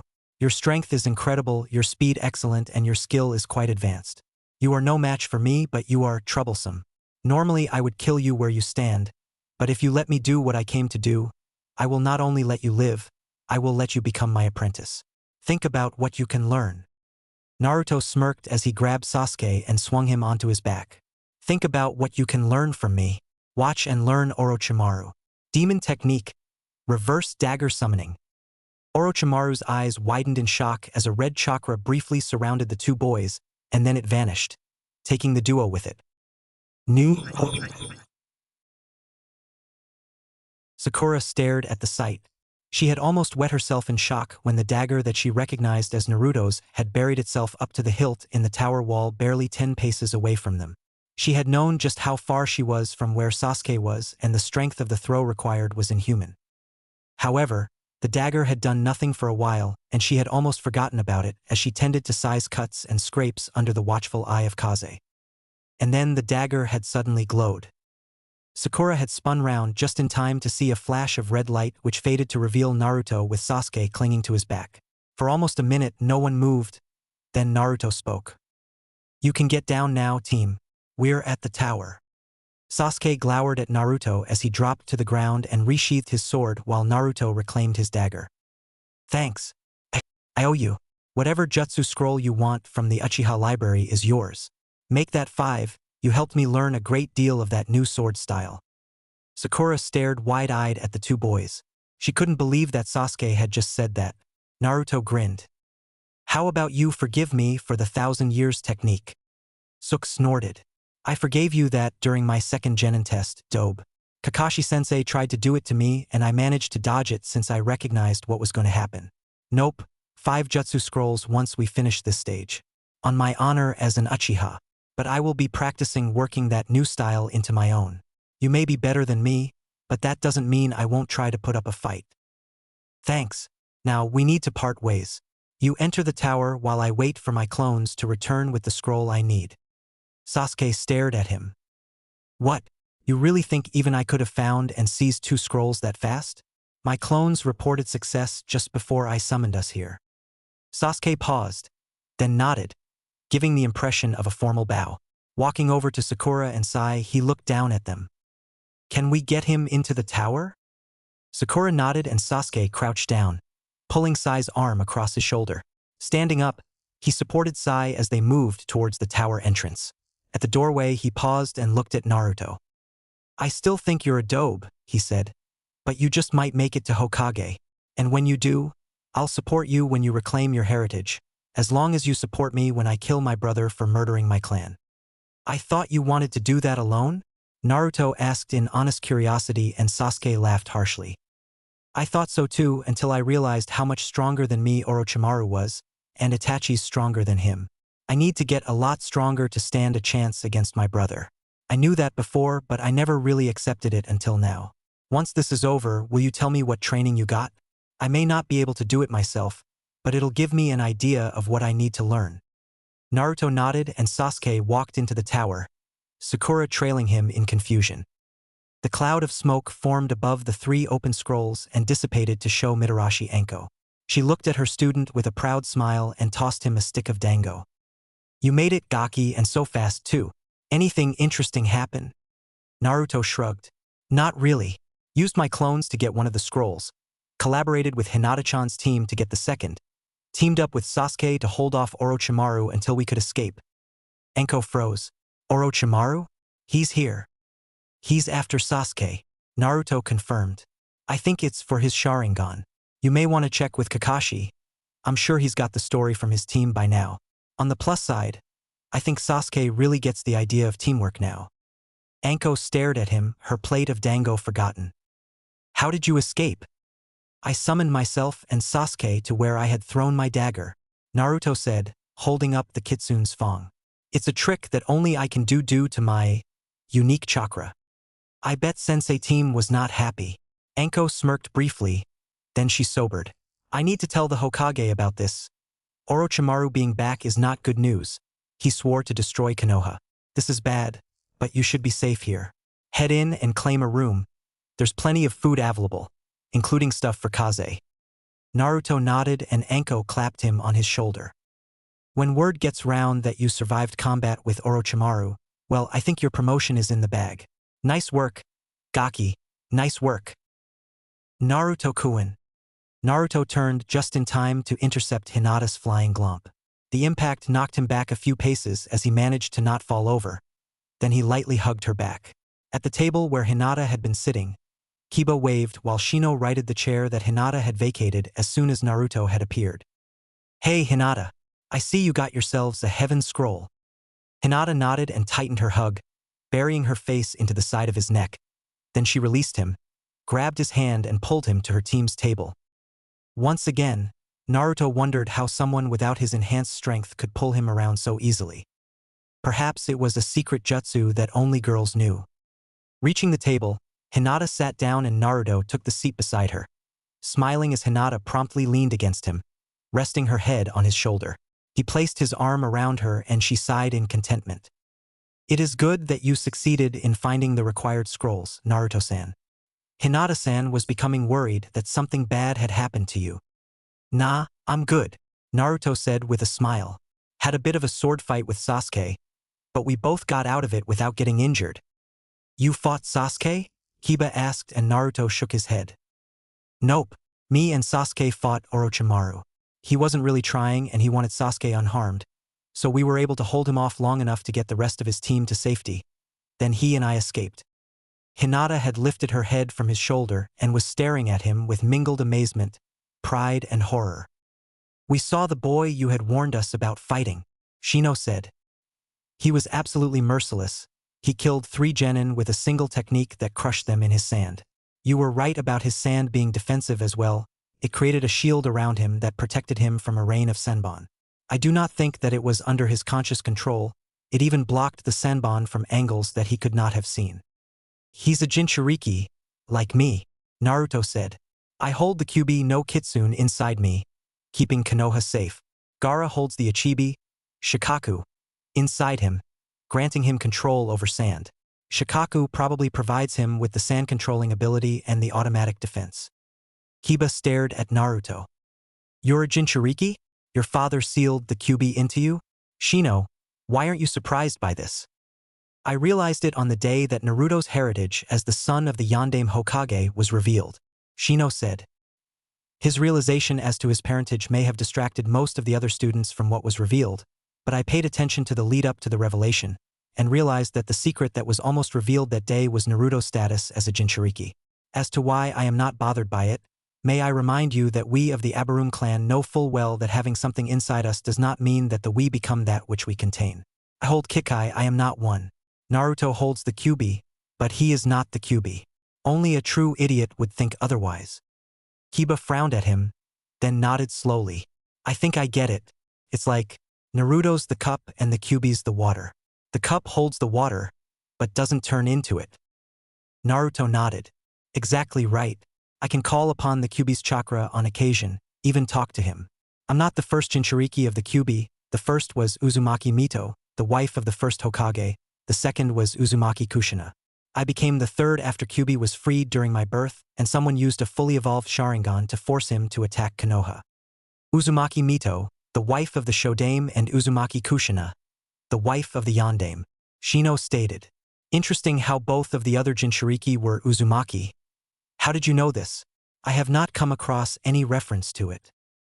I talked to the Kyuubi on occasion, that's how I know why he attacked Konoha. He was being controlled by a renegade Uchiha. Naruto shrugged. He's the one who gave me my Kekkai Genkai, although we both kinda screwed up a bit. I accidentally removed one of the limitation seals on me while he was upgrading my strength and, well, end result was supercharged strength, more than he planned. Seals? Hinata asked, her face filled with concern. What seals? A dozen or so. Naruto replied, staring at nothing as he thought back. Several designed to limit my strength and coordination. 2 designed to kill me should I leave Konoha without permission or at the whim of the person who placed the seal. Some memory degradation seals. 1 placed by the Yamanaka clan. I'll have to talk to Inoichi about that sometime. That kind of thing. Even a tracking seal. They're all gone now. Naruto looked round to see the other 3 staring at him. People placed seals on you? Shino asked and Naruto nodded. Yep, apparently had any more been added, it would have affected the main seal quite badly, probably killing me and releasing a very angry Kyuubi. Naruto said. At the moment, Kyuubi has access to all my senses. He can hear what I hear, see what I see, we can talk silently, he's very sarcastic at times. And if I let him, he can use his chakra. That's how I got my dagger and why I can summon my sword. Kyuubi modified it for me. That is so awesome, Kiba half shouted. And the tigers? Is that why you're their master? Their friend, Naruto corrected. Actually, it's a combination of my strength and willingness to wrestle them that first attracted their attention. Then they learned a few tricks from observing me and decided that I'd make a great honorary tiger. From that point, Naruto shrugged. Anyway, now I'm here, I need some food, then I need to get some rest. The room next to ours is free, Hinata said with a smile as Shino rose and headed over to where the food was. You can claim that one. Naruto opened his eyes as the door to his room opened and a figure slipped through. Kaze lifted his head, then settled down again and Naruto caught a whiff of lilacs and violets. Hinata, is something wrong? Nope, Hinata whispered as she moved across to his bed. Lifting the sheet, she slid in and snuggled up to Naruto, resting her head on his shoulder. I just wanted my snuggly. Kaze coughed with laughter and Naruto glared at him. Laugh it up, furball. I don't laugh at you when you're chasing a lady tiger. Do I? Hinata giggled and shifted slightly, giving Naruto a tight hug that would have caused anyone else to temporarily lose the ability to breathe. You've got stronger, Naruto noted, wrapping his arm lightly around her and stroking her face with his free hand. Hinata nodded.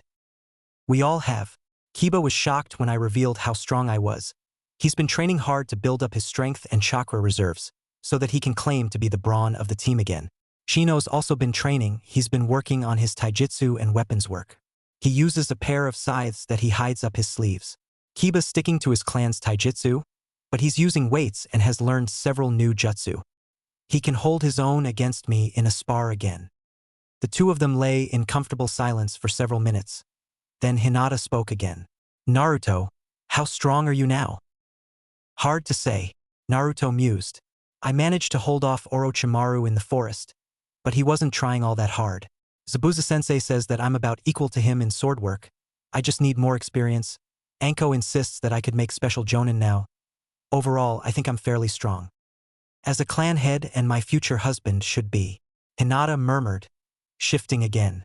Naruto tilted his head, resting his cheek against the top of her head, and she sighed in pleasure. Do Shino and Kiba know you're here? Yep. And if they know what's good for them, they won't say anything. Hinata smirked. Besides, we've had a long, hard day, and I thought I'd remind you that you're mine and I'm yours. Naruto smiled and relaxed. I'd say more the former than the latter. He joked and Hinata gently slapped his forehead before resuming hugging him. You know, it wasn't too long ago that you'd be fainting before even considering climbing into bed with me. Hinata shook her head slightly. No, she laughed. It wasn't too long ago that I'd faint because I thought about climbing into bed with you. Then Anko got her hands on me and taught me not to suppress my inner hentai so much. Your inner what? Naruto asked. Hinata giggled. Something that makes me have naughty thoughts. Anko taught me how to cope with them without passing out. Now I can enjoy as many naughty thoughts about you as I want. How did Anko help you? Or should I not ask? Orange books. Hinata smiled. She had me read orange books. Oh, Naruto realized. Like Kakashi-sensei reads. I've never read them. Guy-sensei says they're unyouthful. They're only unyouthful if you have no one to share them with. Hinata yawned. And Anko said that after the exams, we should take a week off to share them in my apartment, preferably with the silencing seals up. Okay, Naruto admitted. I'm confused. I have no idea what you're talking about now. Good, Hinata sighed. That means you'll pay attention when it's time for you to learn. Naruto opened his mouth to ask her what she was talking about, then paused as he felt Hinata relax in a way that showed that she had fallen asleep. Good night, Hinata-heim, he whispered. Have nice dreams. Or naughty ones. Kaze snorted. Naruto glared at him again. Shut up, furball. Get up, lazybones, Kiba said, slamming the door open. It's breakfast time, and they have cinnamon rolls. Cinnamon rolls? Hinata exclaimed, lunging out of bed. Where? Kiba started to laugh as Shino entered and handed a pile of neatly folded clothing to Hinata. We will be waiting downstairs for you while you and Naruto get dressed. Another 2 teams have shown up, one from Sound, the other your cousin's team. I would advise hurrying to ensure that there are some rolls left by the time you get down. Kiba, come. The door closed behind them and Hinata quickly stripped out of her nightwear and started to pull on her clothing before pausing and blushing, looking at Naruto. After a moment, Naruto closed his eyes and turned away as rustles of fabric told him that Hinata was finishing getting dressed. Okay, I'm done. See you at breakfast. Hinata almost flew out of the door, still blushing furiously as Naruto climbed out of bed. Pulling out a storage scroll, he unsealed a new outfit and got changed. It's funny how Precious Flower with Eyes of the Moon still acts embarrassed on occasion, especially given she's going to be your mate, Kaze noted as he stretched, reaching from one end of the room to the other. Naruto shrugged. She'll get better, Naruto said with a smile as he finished buckling his special sandals. Besides, she's walked in on me getting changed a few times, so it's not like it was unfair. I thought it was a 2-leg tradition to knock on the door before entering, Kaze said, sounding confused, and Naruto nodded. It is, but since Hinata and I are to get married, I told her that she's always welcome in my room without the need to knock. She's got several Eiffels and I swear that she was using the Byakugan at least once. Not that I mind, it's Hinata, after all. You 2 legs are so contradictory, Kaze laughed. Go, fill your stomach with food and your heart with your mate-to-be. I want to get back to sleep. Naruto grinned as he headed down to the dining hall, where the most beautiful kunoichi in Konoha was waiting for him. Morning, dobe. Team. Hinata looked confused as Naruto and Sasuke cheerfully insulted each other. I thought you 2 hated each other? She said. You know, the whole 1,000 years of pain incident and all that? Sasuke smirked. Nope, I needed reminding how much more I need to improve, and he did so. If not for him, my team would be dead and I'd be in Orochimaru's grasp. He figured it was worth 5 jutsu from the Uchiha vaults. Naruto commented. I need to get a few unpredictable jutsu into my repertoire anyway. My eternal rival, you are here also.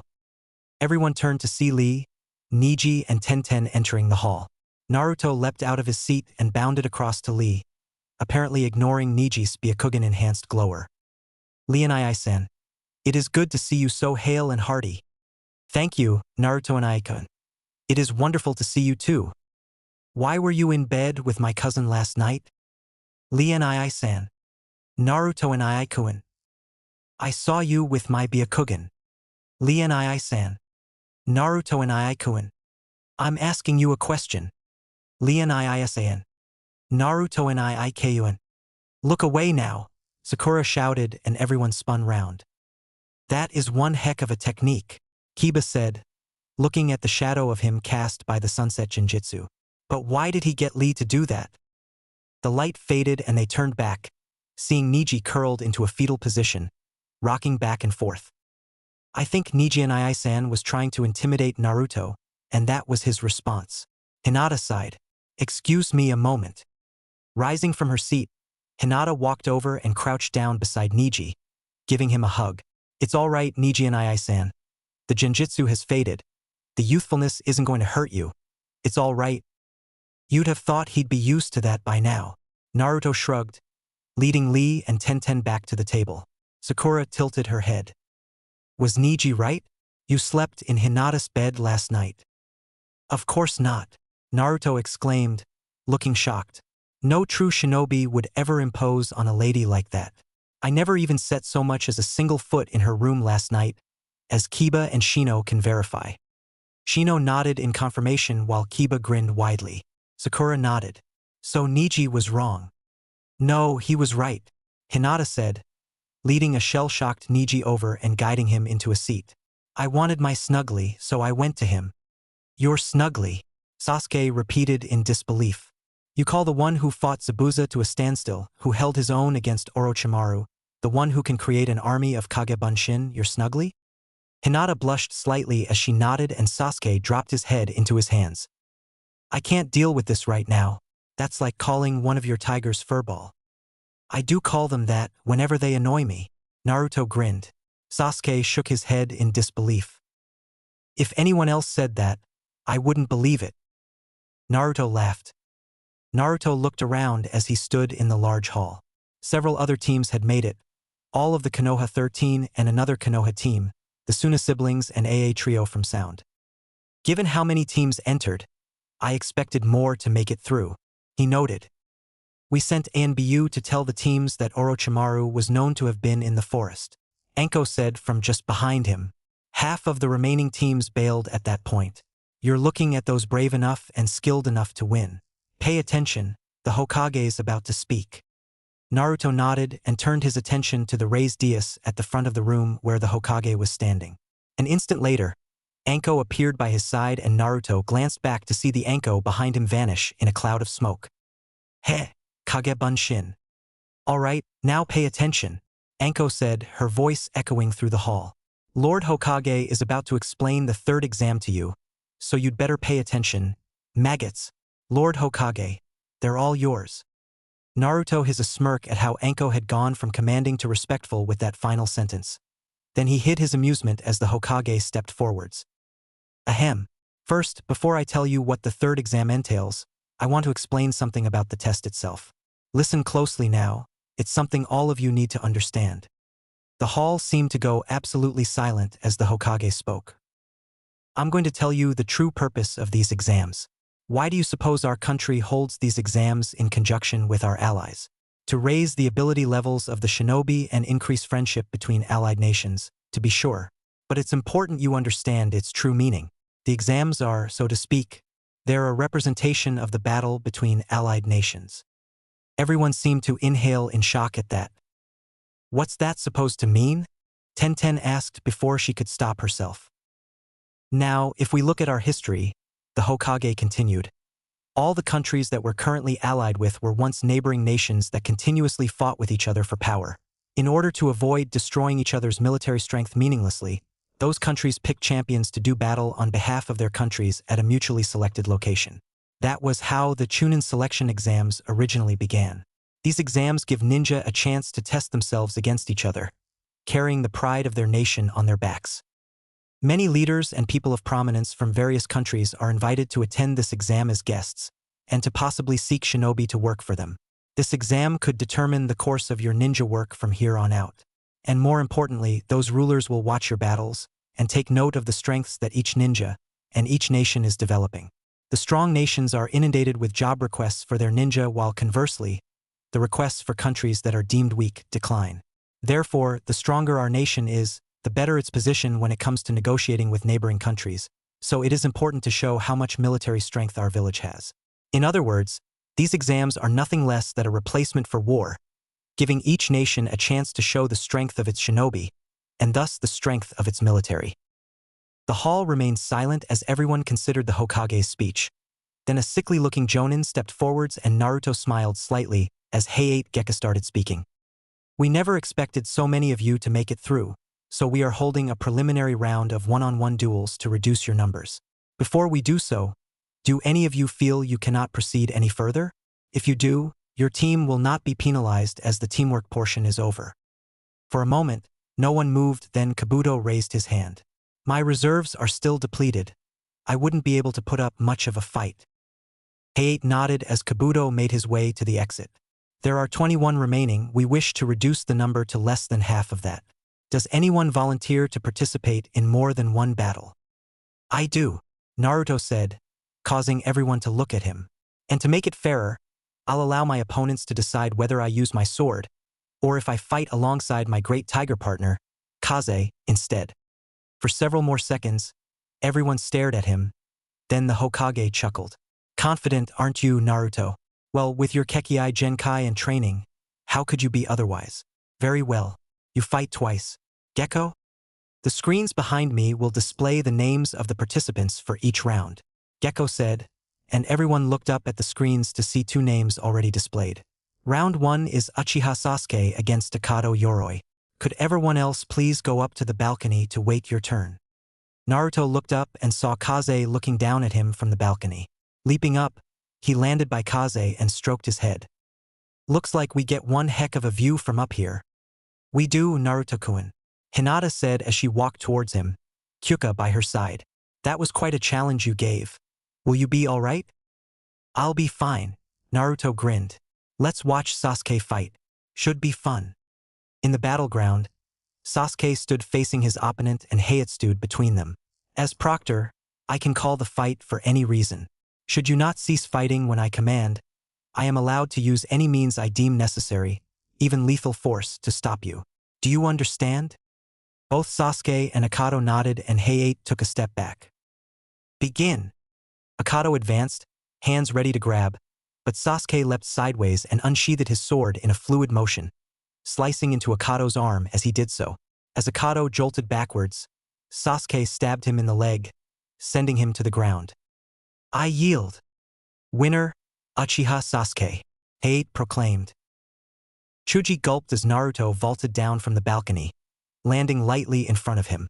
Before Hayate could say anything, Naruto spoke. Your choice, Chuji. Do I use my sword or my cat? Chuji swallowed. Cat. Kaze rose, yawned and trotted down the stairs, coming to a halt behind Naruto before lying down. Naruto glanced at him, then back at Chuji, who swallowed before taking his stance. Begin. Naruto backflipped onto Kaze's shoulders and performed what to teammate was a very familiar sequence of hand seals. Combination Kagetora clan technique. Great Tiger Henge no Jutsu. Holy shit! Shikamaru gasped as Naruto, now in his tiger shape, prowled towards a nervously sweating Chuji, while Kaze rose and padded off to the edge of the arena. Hinata smiled. Chuji backed away, then paused, forming hand seals of his own. Body expansion technique. Meat tank. Naruto paused as Chuji swelled up, his arms, legs and head vanishing into his clothing. Then the now spherical Chuji rolled towards him, picking up speed rapidly. Flatten him, Ino yelled as Chuji thundered towards Naruto. Then her face froze as Naruto pounced, rolled and flung Chuji into the air, using his paws to bat him upwards like an oversized ball of yarn.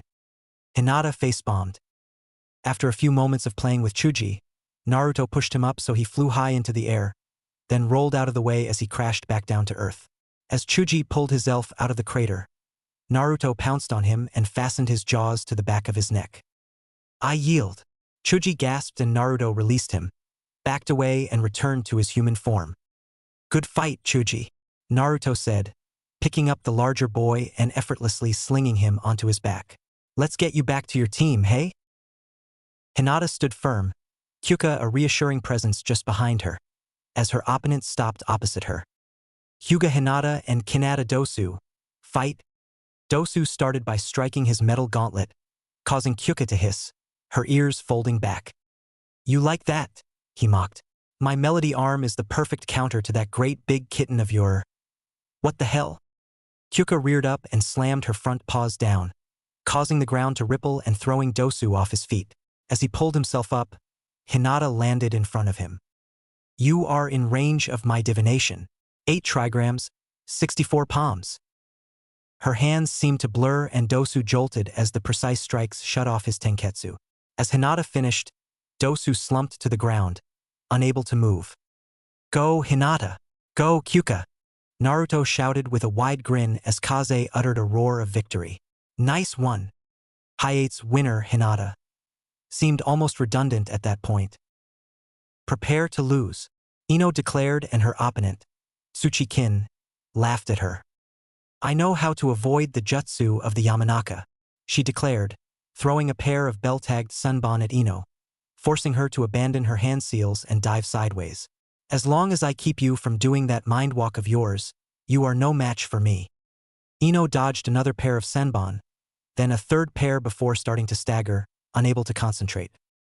What's going on? Who does the bell ring for? It rings for you. Kin mocked, twitching some thin threads attached to the bells, causing them to ring even louder. I used the bells to cast my jinjitsu, and you are caught. Surrender now before you lose. Never, Ino managed, and Kin laughed, throwing another set of belled senbon. Ino staggered as she tried to fight the effects of the auditory jinjitsu, then she fell sideways and vomited. Kin released the jinjitsu and threw a single senbon at her, spearing her in the thigh. That one was covered in a paralytic agent, she noted. It'll take a couple of days for it to wear off, but I have the antidote here.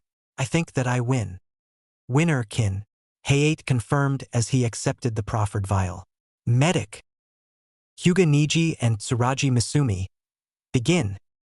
Misumi lunged forwards, his arms and legs extending and twining around Niji's torso and limbs. Surrender now, or I'll break your neck, Misumi hissed. Kaiten! Misumi ricocheted off the wall and collapsed in a motionless heap as Niji brushed some dirt from his shoulder. For a moment, everyone was silent. I think I won that one, Niji said with a smirk. It was. If you claim it was fate, you and I are going to have some extreme training afterwards. And that'll be after I get Lee and Guy to subject you to an extended sunset jinjitsu, Naruto shouted. Niji flinched and Hinata laughed. Good move, though. Thank you, Naruto-san, Niji said, recovering his composure. Tenten smirked at her opponent, who responded by raising his arms to reveal holes in his palms. Temari no Sabuka and Abumi Zaki. Begin. Abuma grinned and fired a blast of sound from his palm, only for it to bounce off Temari's quickly deployed fan. Oh hell, a wind user. Temari smirked and Abuma stepped backwards, launching another attack which Temari deflected just as effortlessly before swinging her fan in a complex pattern, fully opening it as she did so. Tornado! Abuma had just enough time to throw his hands up in a vain attempt to block the incoming attack before the wind blasted him into the air and against the wall. Temari's smirk grew as Abuma fell to the ground, both arms and one leg obviously broken by the impact. Winner, Temari. Aburame Shino. I forfeit. Gunma stared at Shino. What? I forfeit, Shino said. I am no match for Gaara of the desert. His abilities are too much for me to deal with. I have seen him in action, and I have no wish to die like his previous adversaries. I acknowledge that I am no match for him, and therefore I forfeit. Gaara glared at him as Hayate shrugged. Winner, Gaara. Shino returned to the balcony, ignoring Gaara's glare, and Hayate called out 2 more names. Higurashi Tenten and Kagetora Naruto. Higurashi Tenten and Kagetora Naruto. Naruto vaulted down to the floor and turned to see Tenten approaching down the stairs. As she approached, she nodded to him and he returned the greeting. Tenten, cat or sword? Sword, Tenten said, pulling out a small scroll and unsealing a katana. Fastening it to her belt, she pulled out another couple of scrolls. Naruto nodded and held out his hand. Come. Several of the genin gasped as the kitsune's claw materialized in Naruto's grip, and he settled into a defensive stance. 2 of Momochi Zabuza's students meeting in battle, he mused, glancing over to where Zabuza and Haku were standing, watching them. This will be a battle everyone will remember. Tenten nodded and flexed her fingers, letting 3 kunai drop into her hand, ready to throw. Tenten and Naruto begin. Tenten flung her kunai at Naruto, then leapt sideways, unleashing more projectiles. Naruto responded by whipping his sword around in a complex spiraling movement that deflected every single one of the kunai. Then he flung his dagger at Tenten's feet, embedding it in the floor as Tenten rolled out of the way, coming to her feet and unsheathing her katana in a single move. The two of them paused briefly. Then they hurtled towards each other, swords ringing as their paths intersected and separate again. Damn, Tenten mused, looking at the tear in her trouser leg. Another inch and that would have hurt. Naruto looked at his arm. You managed to scratch me. Yeah, but your insane healing has probably sorted that already. Tenten replied, dropping into a fighting stance. Naruto grinned and spun his sword one-handed before taking a low guard stance. For several seconds, neither one moved.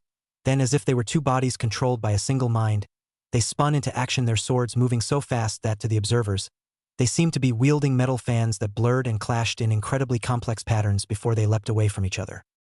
Damn it, Tenten said, looking down at the rip in her top that was exposing her stomach and the slight scratch on it. You almost got me that time. You've been holding back in our spars. So have you, Naruto replied, glancing down at his left flank where Tenten had managed to slice straight through his reinforced tunic. Repairing this will cost me quite a bit. I'll ask Dad to give you a discount, Tenten grinned. But I think I'm going to win this time. Don't count on it, Naruto smirked, jamming his sword into the ground as he noted where she was standing. Demon technique, reverse dagger summoning. Tenten blinked as Naruto vanished in a flash of red chakra. Then her eyes widened as his left arm locked around her neck, his other hand lightly gripping her right hand and the katana in it.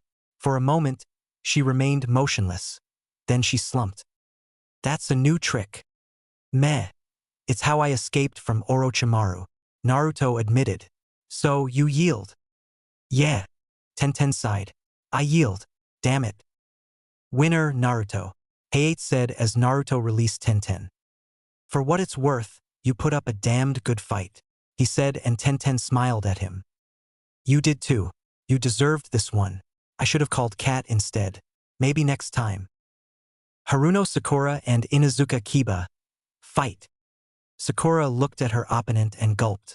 You wouldn't hit a girl, right? Kiba barked with laughter. You're kidding, right? I'm teamed up with the deadliest kunoichi in Konoha, one who still kicks my tail around the training fields. I have to go all out to make sure she doesn't KO me. You really think that I wouldn't hit a girl given that I know how dangerous they can be? Get a clue. Hinata hid her blush in her hands as Naruto and Neji both smirked at her embarrassment. All fours jutsu, Kiba shouted as he flung a soldier pill into Akamaru's mouth. Akamaru gulped the pill down and leapt onto Kiba's back, his fur turning red. Man-beast clone jutsu. Sakura took a step back as the cloud of smoke cleared to reveal two for-real-looking Kibas snarling at her. Then they both charged. Sakura raised her arms in a useless gesture of protection as both Kibas slashed at her, sending a log flying into the wall. Substitution, Sasuke half-whispered. Very clever, Sakura. Both Kibas looked round. Then they looked up to see Sakura stood on the ceiling of the hall, dropping some vials. The Kibas tried to dodge, but they got caught in the vapors and emerged, falling onto the floor, twitching slightly. Sakura dropped down, landing lightly on the floor. Gas pellets, paralysis gas payload, she explained, looking at the two Kibas. Pulling out a kunai, she walked over to one of them and placed her kunai against his neck. I guess that Wah! The downed Kiba grabbed her hand and rolled, pulling her off her feet and pulling her over in a throw that slammed her full length on the ground. Before she could recover, Kiba had pulled the kunai from her grip and placed it against her neck, while the other Kiba had leapt over and grabbed her hands, pinning them above her head. Playing possum, Kiba growled. Guess I win. Sakura closed her eyes and nodded slightly. I yield. Winner, Kiba. Nara, Shikamaru, and Sai, begin.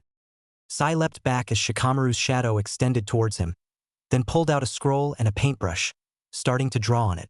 An instant later, the scroll was ripped out of his hands by a thrown kunai. I don't know what you can do with that scroll, but I don't think I want to find out, Shikamaru said, moving forwards. I forfeit. Shikamaru froze as if caught in his own shadow technique. You forfeit? Just like that? Sai nodded. My skills without my scroll do not allow me to proceed with any real hope of victory against your shadow skills, so forfeiting is the only logical choice. Shikamaru shrugged. Well, at least this fight wasn't as troublesome as it could have been. Winner, Shikamaru. Kankuro no Sabuka and Rock Lee, begin. Kankuro placed his wrapped bundle on the floor and looked up, only to be sent into the wall by a powerful spinning backhand punch. Lee didn't even hesitate. He grabbed the bundle and swung it up and over, slamming it into the ground, before pulling at the wrappings to reveal a knocked-out Kankuro. My Otuto told me you were a puppet user, Lee said to his unconscious enemy. Creating a strategy to defeat you was easy with that knowledge. Winner, Rock Lee. Hayate said as medics appeared to carry off the downed puppeteer. Could all the winners please come down? Naruto landed on the ground, then caught Hinata as she dropped down. Hand in hand, they joined the others as they lined up. You 10 have passed the second stage. The third stage takes place in a month's time. You can take that time to train and research your opponents. Now, please take one of the tokens from this box and read out your number. I am number 3, Lee exclaimed. 5, Sasuke said. Number 10, Temari announced. 6, intoned Gaara. 4, Kiba said and Akamaru barked from on top of his head. 7, said Kin. 9, Hinata half-whispered. Number 1, as I always knew I was. Naruto laughed. 2, said Niji. Don't say anything, Naruto. Naruto gave him his best, who, me? Look, and several of the other genin chuckled. And I'm number 8, Skakamaru said. Hayate nodded and finished writing on the clipboard before turning it round so that they could see it. As you can see, Naruto, Niji, Lee, and Kiba will face up to 4 fights, depending on how well they do, while everyone else has 3 at most. The first round will be Kagetora Naruto and Hyuga Niji, Rock Lee and Inazuka Kiba, Uchiha Sasuke and Gaara no Sabuka, Tsuchikin and Nara Shikamaru, and finally Hyuga Hinata and Temari no Sabuka. The winners of battles 1 and 2 will fight each other, the victor to fight the winner of battle 3 for a place in the final match. The winners of battles 4 and 5 will fight each other, the winner from that reaching the final match. Any questions? Good. Report back to your Jonin sensei and be ready. Remember, you have 1 month to prepare. And 2 of my youthful genin got through, compared to only 1 of yours, my eternal rival. Guy gloated as he helped himself to another serving of food. I'm sorry, did you say something? Curse your hip and too cool attitude, Kakashi. Guy ranted as most of the people around the large table laughed. Naruto grinned as he reached out for the ladle, only for Hinata to slap his hand.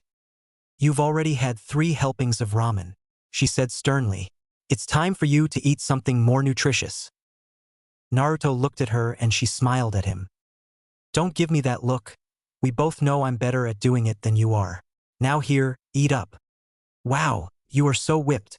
Kiba smirked from across the table. Then he paled as Hinata looked at him. Kiba, your tactical acumen seems to be as lacking as normal. Shino noted from beside him. Saying anything that could annoy Hinata is unwise.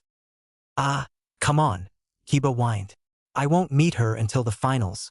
Give me a break here. Shino stared at him. You are up against the only genin who can hold his own against Naruto going all out in your first match. If you manage to win that, you are up against either Naruto or Niji, most likely Naruto.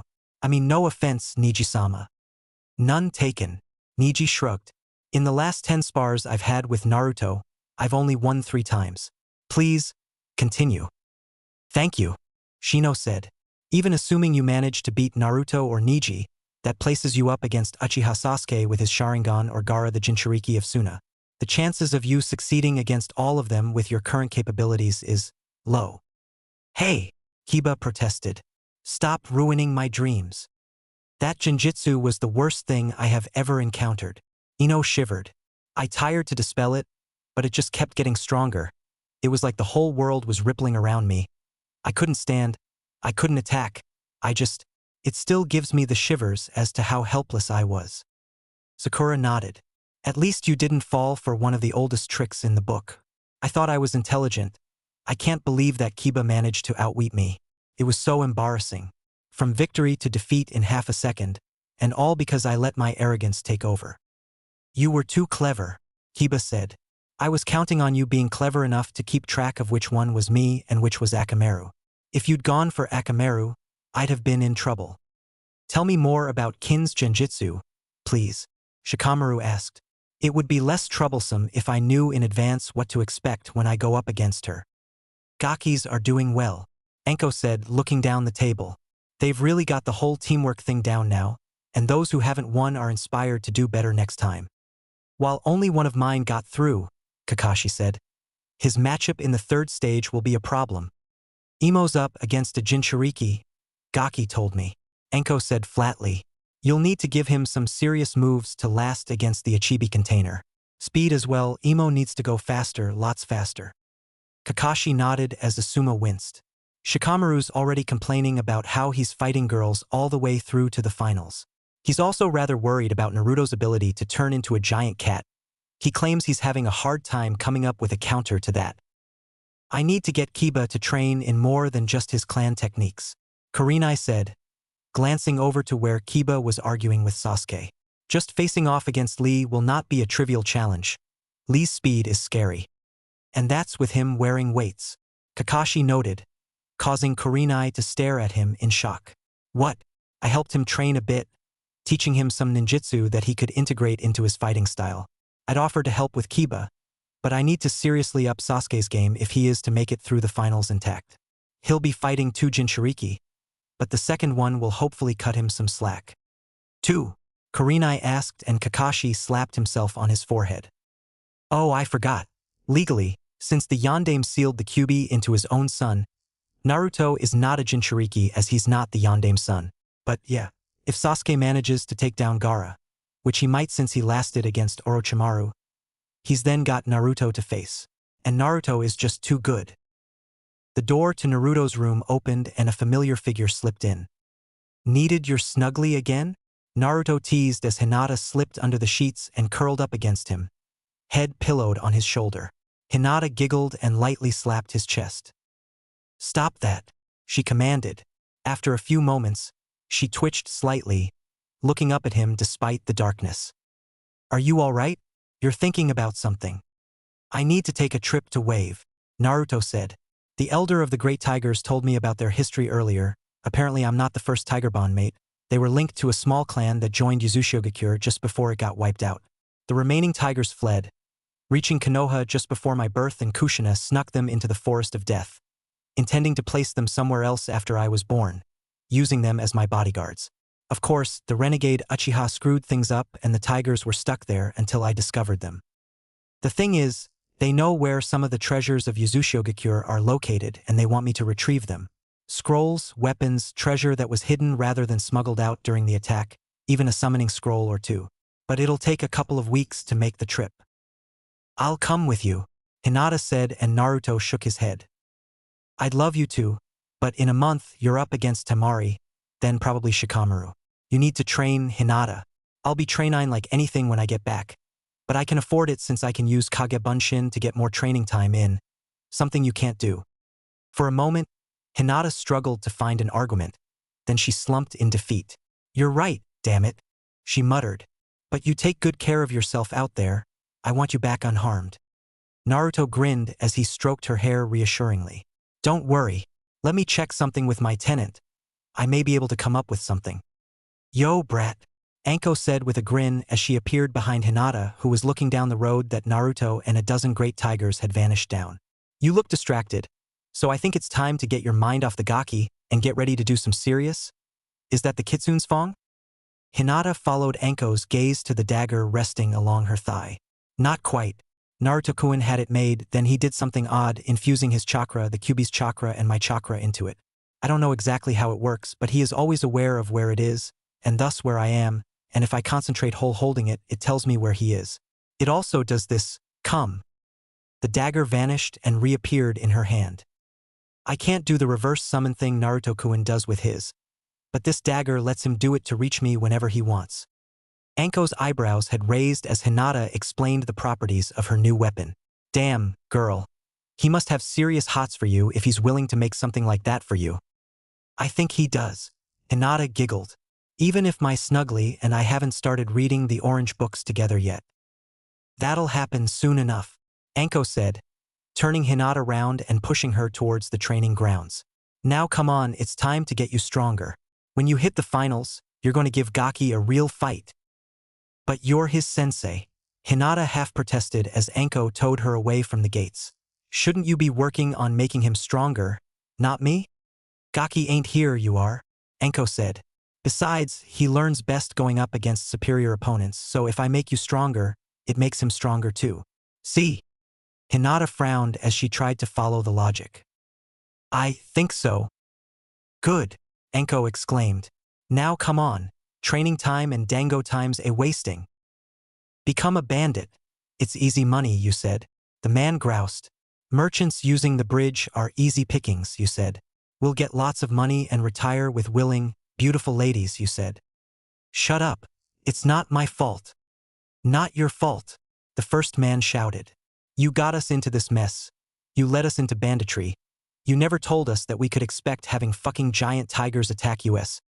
To be fair, Naruto said from where he was jogging beside the men who were tied up and slung over the backs of two of the greatly amused great tigers. It's not like he could have predicted me. I don't care, the first man sulked. It's still his fault. My fault? The second man asked, his voice filled with disbelief. You didn't have to join me, you knew the risks. They didn't include giant tigers as far as I knew, came the riposte. Ninja, yes, giant tigers, no. Shut up, the pair of you, said the third prisoner. I've had it with your complaining. Ninja-san, can you please slap them? Not without risking killing them, Naruto said, scooping up a rock and cushioning it in his left hand. The two bandits who hadn't seen him using his strength before gulped in fear. Still his fault, the first man muttered as the town came into view. Shut up. The townsfolk looked up and several of them started to cheer and call out greetings as they recognized the giant cats. Naruto waved back, then grinned as he saw the statues flanking the bridge. Life-size statues of the tigers sat protectively, looking outwards. A glint of metal caught his eye and he slowed down to read the plaque set onto the side of the bridge. The Great Tiger Bridge was built with the help of ninja from Konohagakure and their allies, the Great Tigers. This bridge is dedicated to their courage, bravery, and indomitable willpower. Haruno Sakura, Genin. Hatake Kakashi, Jonin. Kagetora Haku, Chunin. Kagetora Naruto, Genin. Mitarashi Anko, Jonin. Momochi Zabuza no Kagetora, Jonin. Sai, Genin. Uchiha Sasuke, Genin. They brought the greatest gift of all to wave. Hope. Naruto smiled at the inscription and looked up at the statues, recognizing them. Hey Kaze, this one's you and that one is the elder. Looking good. They know perfection when they see it. Kaze preened and Naruto laughed. I see they got the Haku and Zabuza's names right. They must have been keeping track of what's been happening. We were indeed, a voice said and Naruto spun round. Tazuna-san, Inari. We came as soon as we heard that someone was here with some great tigers and some prisoners. Tazuna said, I guess these are the bandits from between here and Konoha? I was about to ask Konoha for help in getting rid of them, but since you've already done it, I think we can spring for a B-rank payment for you. They were C-rank at best. Naruto grinned. And I'm not talking a guard the bridge builder C-rank. Is Anko-san here? Inari asked, looking round and Naruto raised one eyebrow. Anko-sensei, no. She's back in Konoha. I'll be happy to take a message back for her once my mission is done. Thanks. Inari grinned. She's a really cool ninja. Bit scary but really cool. So, Tazuna said as some villagers started to unload the bandits. What mission do you have? And do you want a place to stay? I'm trying to reach Uzushigakure, Naruto said. I'll need a boat. Not a problem, Tazuna said with a wide smile. After your mission, we gained quite a few boats and some sailors. Heck, we even put a dock at the other end of the bridge to help shift cargo. I'll put the word out and by tomorrow, you'll have your boat and a crew. I want to go too, Inari said, looking up from the tiger that he was stroking. Please. If Tazuna and Tsunami say it's all right, then yes, Naruto said after a moment's thought. However, you will do exactly what I say, and you will stay with at least one of the tigers at all times. Inari nodded as Tazuna laughed. Well, come on. I'm sure Tsunami will be happy to see you, and you can tell us all about how the rest of our heroes are. That was delicious. Thank you, Naruto said, leaning back and rubbing at his stomach. Tsunami smiled at him. So, I heard that Inari wants to go with you to Yuzushiogakure, Tsunami said, giving her son a quelling look as he started to pipe up. You know that the island's deserted. Has been since the last shinobi war. There are certain clan items hidden there that I have to find, Naruto said. As a descendant of one of Whirlpool's clans, I can get into the hidden vaults and claim them for the Kagetora and Konoha, with a cut for Wave for your help. Tazuna shook his head. Nah, keep it all for yourself. You've earned it with what you and your friends did against Gato. I'll pay the boat hire at least, Naruto said, and Tazuna shrugged. Sure thing. I don't see a problem with that. Hey, look, Inari shouted, pointing out the window. Naruto rose from the chair and joined the others. Okay, Tazuna snorted. I should have expected that. Naruto grinned at the sight of the village's youngsters crowding round the tigers, stroking them and climbing all over them. Kaze looked across, gave a long, slow wink, then turned back and nuzzled the girl who was trying to stroke his head. They love kids, Naruto explained. I think it's because they lost so many cubs during their time in the Forest of Death. They regard children as almost sacred. They'll do anything to protect them. All right, Inari, Tsunami said from behind them. You can go with Naruto tomorrow. Inari cheered and Naruto smiled down at him. Glad to have you aboard, kid. Yay! Inari shouted. I get to go on an adventure with Anko-sama's student. Naruto blinked as Tazuna and Tsunami laughed. Okay, kid, it's time to where'd you go? Anko frowned as she okayed at the empty, albeit rumpled, bed. Anko, what are you doing in my student's apartment? Oh hi, Nai-chan, Anko said, bending to look underneath the bed. I was going to give her some more training in snake-style taijutsu, but she isn't here. Did you know you're here? So where is she? Kurenai frowned as Anko stepped into the bathroom, then emerged shaking her head. No sign of her. Oh hell, she didn't go after Naruto, did she? Anko sprinted out of the apartment and down the stairs. Then she stopped and walked back up. False alarm, Kyuka's still here, so she must be here too. Where in Kami's name? She's here, Kurenai said quietly, her voice filled with amusement as she looked into Naruto's room. Anko peeped round the doorframe and smiled at the sight of Hinata curled up on Naruto's bed, snuggled against his pillow which she gripped tightly. Girls got it bad for him, don't she? Anko smirked.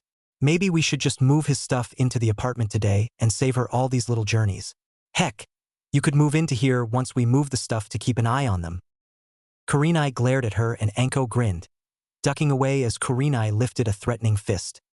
So, how do you recommend waking her up? Kurenai said and Anko smirked. Cinnamon rolls. Hinata catapulted herself out of the bed, landing in a slight crouch and looking round. Cinnamon rolls? Where are they? Anko collapsed with laughter and Kurenai shook her head. Damn it, Anko. Stop teasing her like that. Bad enough that you encourage her to be a pervert. Only with Naruto-kun. Hinata protested, blushing when Kurenai gave her a blank look. It's not like I'm a real pervert. It's only Naruto-kun that I mean that, Anko-sensei. Help. Anko pulled herself upright. Girls in love. Gaki loves her. Just accept it. Nai-chan. So, should we move his stuff through now to save time? I thought they were waiting until after the exams. Kurenai protested, trying to ignore the eager look on her student's face. They're still kids. No, we're not, Hinata said, grabbing and holding up her Hitai-8. Once we received these, we became adults. As Anko told me, having these means that we're old enough to drink, old enough to smoke, old enough to fight, old enough to kill, and old enough to foo. Okay, I got it. Kurenai interrupted quickly. Anko, what have you done to my little student? She helped me to find myself, Hinata said. I'm still me, just more so, and right now I need to get washed and dressed. If you will excuse me. Kurenai watched Hinata walk across the hallway and into her own apartment. Then she looked at Anko, who was pretending to cry. They grow up so fast, don't they, Nai-chan? Oh, shut up. And you can shut up too. I didn't say anything, Zabuza protested from his doorway. Welcome aboard, Naruto-san, the captain of the fishing boat said as Naruto leapt aboard rather than using the gangplank which was being used by some of the tigers to board. Much to Naruto's amusement, over half the tigers had chosen to stay behind to be fussed over and petted by the villagers, meaning that Kaze, the elder, and only 4 of the other tigers had chosen to accompany him, and the elder was the one carrying Inari. The young boy had been ecstatic when he found out what honor had been bestowed on him. Thank you for volunteering to give me transport, Naruto replied, bowing slightly as he did so. However, I wasn't told how much I owed you for this journey. I have money with me. There's no charge for one of the heroes of the bridge and the friend of the tigers. The captain grinned. Besides, the story of this mission will keep me in free sake for years. All right, cast off. Naruto looked round and grinned as he saw the elder sat in the bow of the ship like a living figurehead. Inari lying along his neck, chin resting between the elder's ears. Naruto walked over to them. Having fun, kid? It's amazing, Inari exulted. Naruto, what's the name of this tiger? It seems wrong to just call him you. His actual name is complicated, but you can call him Elder, Naruto said. He's kind of the leader of all the great tigers, sort of a furry 4-legged Hokage. And don't panic, if he objected to you being on his back, you'd be on the floor by now. Inari stared at the elder, then leaned forwards and wrapped his arms as far around his neck as he could manage, giving him a hug. Thank you, elder. The elder started to emit a rumbling purr and Naruto grinned and headed back to where the captain was overseeing the crew as they set the sails. We'll be there within a day and a half, the captain said. Your cabins are prepared. Thank you. For you, not a problem, the captain smiled. How long do you think you'll need? The captain asked and Naruto shrugged. I have enough food and water sealed for a fortnight, even with Inari, so say about 5 days? We'll see you then, and if we can't make it, someone will. You have my guarantee. Naruto bowed, then leapt of the boat and landed on the pier. Scrambling onto Kaze's back, he winked at Inari. Hey Inari, watch this. Combination Kagetora clan technique. Great Tiger Henge no Jutsu. Inari's eyes widened as Naruto vanished into a cloud of smoke and re-emerged as a tiger. Wow, that is so cool. Naruto nodded as he stepped off Kaze's back, bowed to the elder who nodded back, then started to trot away from the boat. Inari waved at the wide-eyed crew and then leaned forwards, grabbing onto the strap around the elder's neck, the strap which the elder had insisted on for Inari's sake. This is amazing. This is. Naruto reverted to his human form and nodded slowly as his gaze swept over the ruined village below them. The fallen walls and broken pillars flanked a river that flowed through what had once, before its fall, been one of the most famous hidden villages in the world. Inari, this is one of the prices of being a ninja, Naruto said slowly. The more famous you are, the better you are, the more people will come to envy and hate you. Uzushiogakure was renowned for its fuinjutsu, the arts of sealing, and that is why it was attacked and destroyed by an alliance of all those who feared its power, for only such an alliance could overcome those who lived here. My mother was from here and I have come to seek out her legacy and return to Konoha with it. In doing so, I ensure that the legacy of Uzushiogakure lives on, that its people didn't die in vain. The group remained silent, each contemplating the evidence of past violence before them. Then Naruto strode forwards. Elder, can you show me where the main vault was? Inari gaped a giant chunk of rock hurtled out of the hole Naruto had excavated. Waiting a moment to be certain that no more flying masonry was forthcoming, he edged forwards and cupped his hands to his mouth. You finished yet? I found the vault door, just as the elder described. Naruto called back. There seems to be something whoa. Naruto. I'm okay, Naruto shouted back. I think the vault somehow recognized me, it opened up. Hang on. The squeal of stressed metal sounded. Then Naruto's voice emerged. Okay, you can come down now, and bring the other lantern. Inari grabbed the second lantern and pausing only to light it, he made his way down the flight of steps that Naruto had cleared the fallen debris from. Reaching the older boy, He looked at the bent and twisted vault door barely hanging from its hinges. Why did you do that? To stop it closing again, Naruto said logically. I've sent in several Kage Bunshin to check it out. They haven't found any traps yet. You can talk to them with your thoughts? Inari asked, impressed. Naruto shook his head. Nope, they're under orders to dispel if they get caught in a trap, or trigger one that resets, thus giving me their memories in the process. Since they haven't dispelled, they haven't found any traps. Wow, that's almost as cool as Anko Obasan's snakes, Inari said, causing Naruto to give him an odd look. Obasan, he repeated. I wouldn't advise calling Anko-sensei that. She can be very touchy about her age. Okay, one of my clones just dispelled, no traps found. Given how big this building was, I'm not surprised. It must have been Yuzushiogekure's equivalent of the Hokage Tower. Follow me and stay close. Stepping through the doorway, Naruto held up his lantern so that the large room was illuminated. From the circular room, 5 other archways set at regular intervals led to long vaults while shelves between the archways held piles of scrolls. What do those signs above the arches mean? Inari asked and Naruto looked up. That one is the Uzumaki crest, that one I think is the Senju crest. I wonder what it's doing here. I thought the Senju were a Konoha clan. The leftmost is the crest of the previous clan who bonded to the Great Tigers. I don't recognize the other two, but I bet they were important. No, I take that back. The one in the middle is the crest for Yuzushiogekure itself. Are you claiming all of it? Inari asked and Naruto shook his head as he made a familiar hand sign. No, even if I wanted to, I don't have the right. The Uzumaki and the Great Tiger things, yes. The Senju I'll take for Konoha. The Senju were one of the founding clans and there is at least one Senju still alive, Tsunade. The Yuzushiogekure stuff I'll take as it's my heritage as well. But the final archive? I'll pack it up and take it to Konoha, but it'll be stored in the vaults until we can figure out who, if anyone, should get it. Inari nodded as 50 Narutos appeared, and the original opened the scroll he had brought with him and began unsealing smaller scrolls, passing them out. All right, you know what to do. 10 into each archive and start sealing everything important. Weapons, jutsu scrolls, that kind of thing. Go! With a cry of hi! The clones scattered to start their tasks and Inari whistled. Gramps said you helped loads with the bridge. Is this how you did it? Yep. Naruto grinned. Kage Bunshin plus super strength equals easy ways to do physical tasks. And, what the heck? What is it? Inari asked with a frown.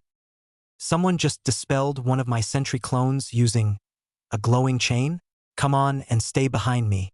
Guys, keep sealing stuff. I don't see anyone, Inari whispered as they looked round. The Great Tigers were also on guard, scenting the air and twitching their ears to catch any noise. Me neither, Naruto whispered back, closing his eyes and stretching his senses.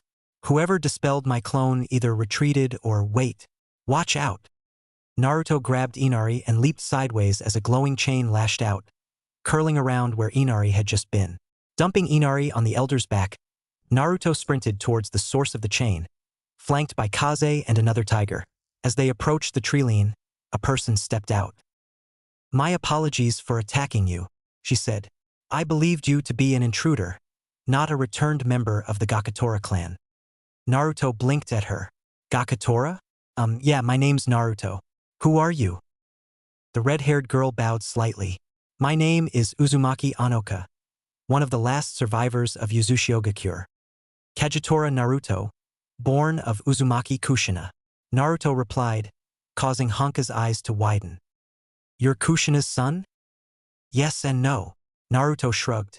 By blood and bone I am her child. By law, I am no relation to her, hence my name. And your father? Anoka asked. Which of the Gakatora was he? He wasn't, Naruto said. Again, by blood and bone. I am the son of Namikaze Minato, the Yondaime Hokage of Konohagakure.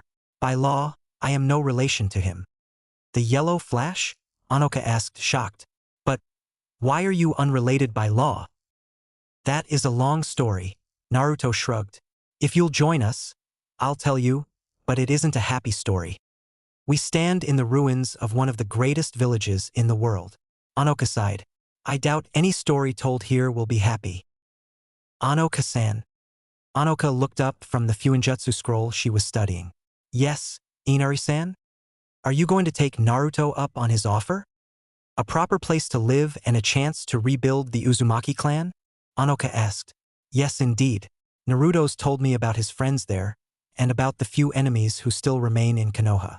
I look forwards to seeing their faces when they meet a full-blood Uzumaki demanding the return of all the wealth they tried to steal from my cousin. Inari grinned almost as evilly as Anoka as they shared a brief daydream of the panic that Naruto's enemies would shortly feel. I was wondering, though, what can you tell me about a girl named Hinata? Inari shrugged. Not much. She's from the Hyuga clan. She loves Naruto-san and they're going to get married soon. Anoka nodded. That matches with what I've heard. And, hey guys, Naruto shouted, running over. Look what I found in the Gakutora vault. It's a summoning contract, and the elder says that I should sign it. Anoka tilted her head slightly. If I remember rightly, the Gakutora summoning contract is a high-level contract. High level? Inari asked and Anoka settled back. Yes, there are several tiers or levels of contracts, based on the power of the summons. The highest level are the legendary contracts, the best known of which are the toads, snakes, slugs, and salamanders. The bosses of those are said to be able to fight a Biju with a good chance of winning. Only one person, if that, can sign the contract per generation. They are very picky. Next are the high-level summons. Many of them are family-linked and they can fight along their summoners, often acting as weapons or partners. The great cats, monkeys, wolves, hawks, and bears are all of this type. Below them are the medium-level summons. These ones have some combat potential, but are mainly used for other purposes. The foxes, chameleons, ravens, owls, rabbits, and mantis are this level. Then the low-level summons. No real combat potential, but other uses are common. These include bees, butterflies, sparrows, and mice. Then we have the unranked summons, which are subject to different rules. The only example I can think of offhand is the Shinigami. Users of unranked summons are very rare, as they tend not to survive. As for the hierarchy, you can have multiple summons, but each new summons must meet with the approval of the previous one, and they tend to give it only for certain summons of the same or higher levels.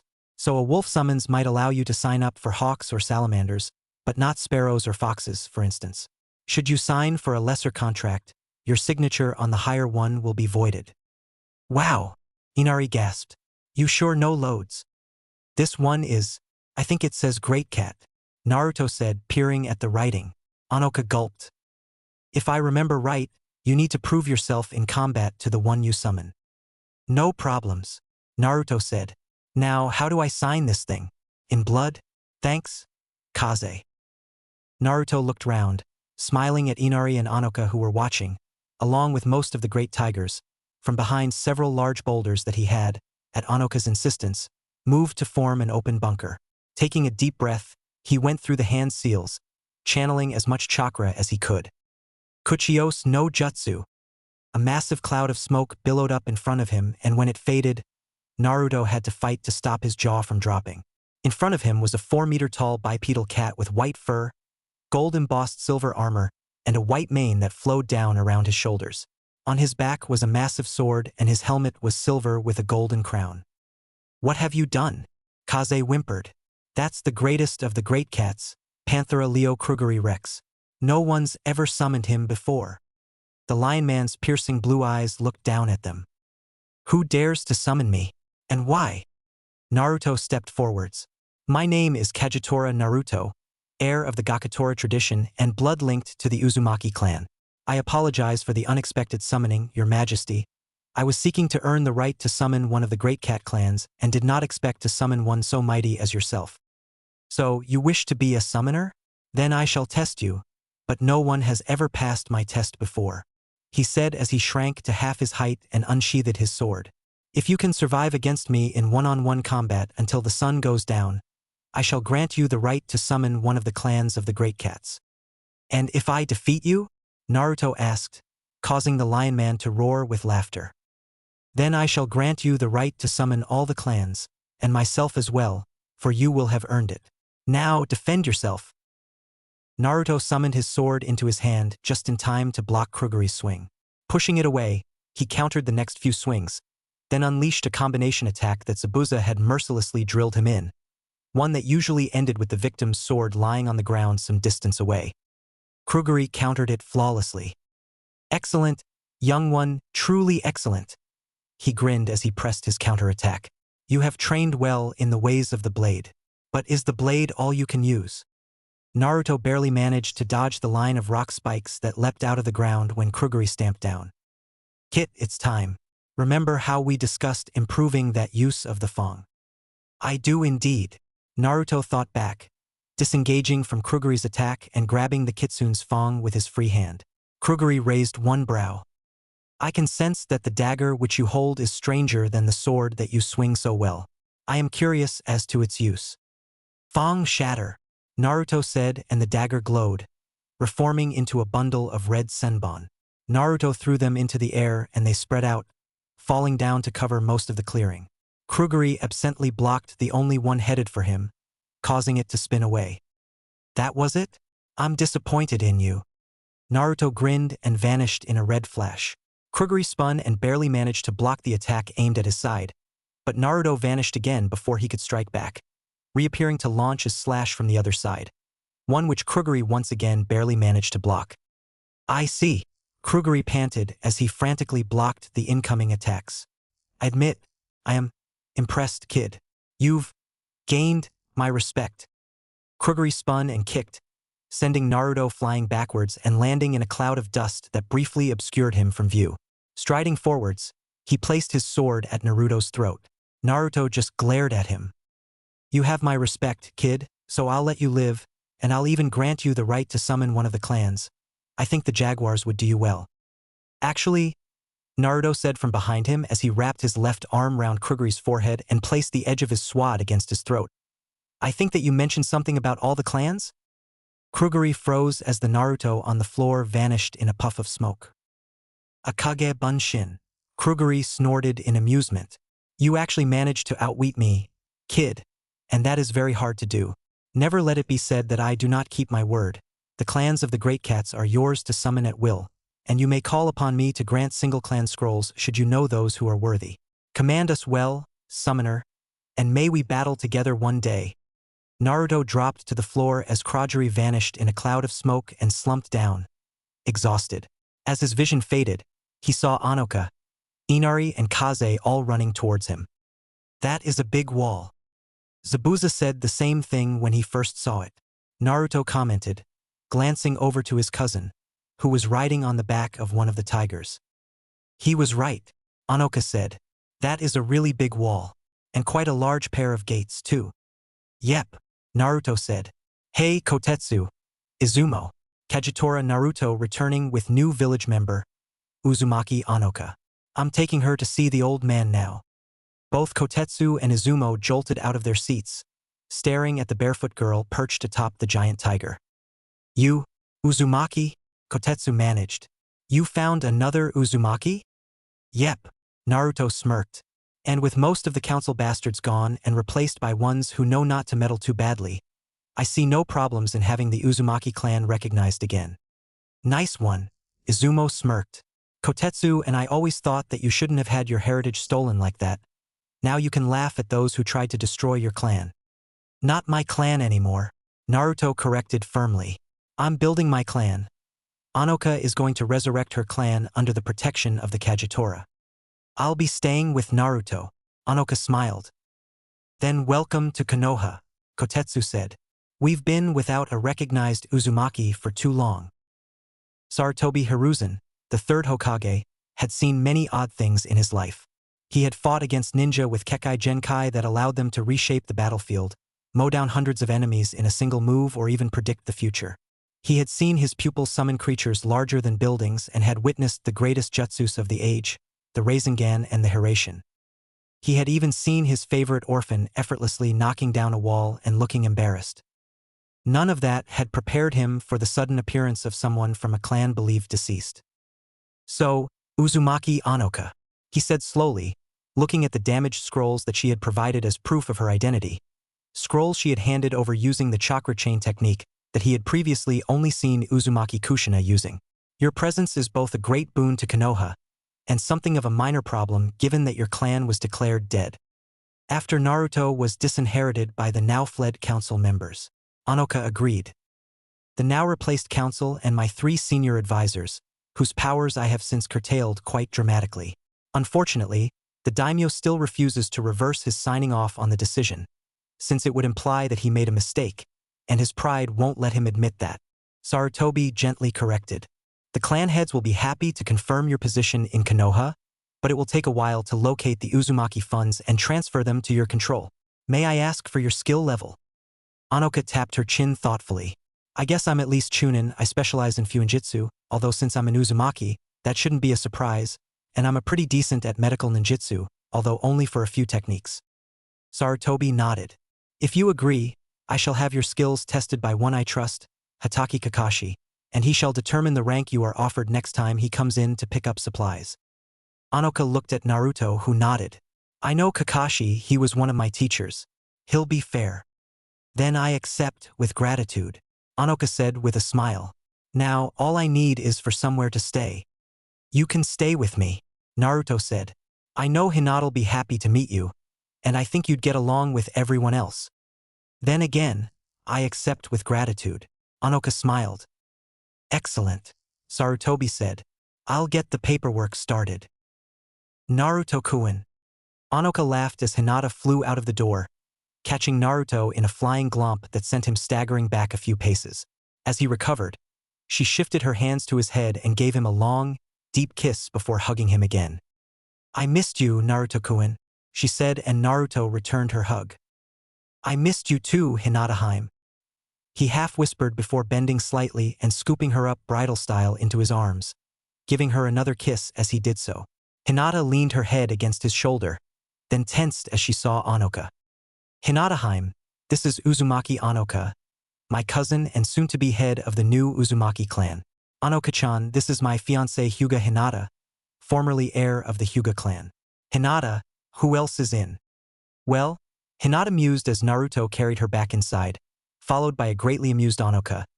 Haku is working at the hospital. Zabuza's off somewhere with his sparring partners and drinking buddies Gekko Hayate and Yuzuki Yugao.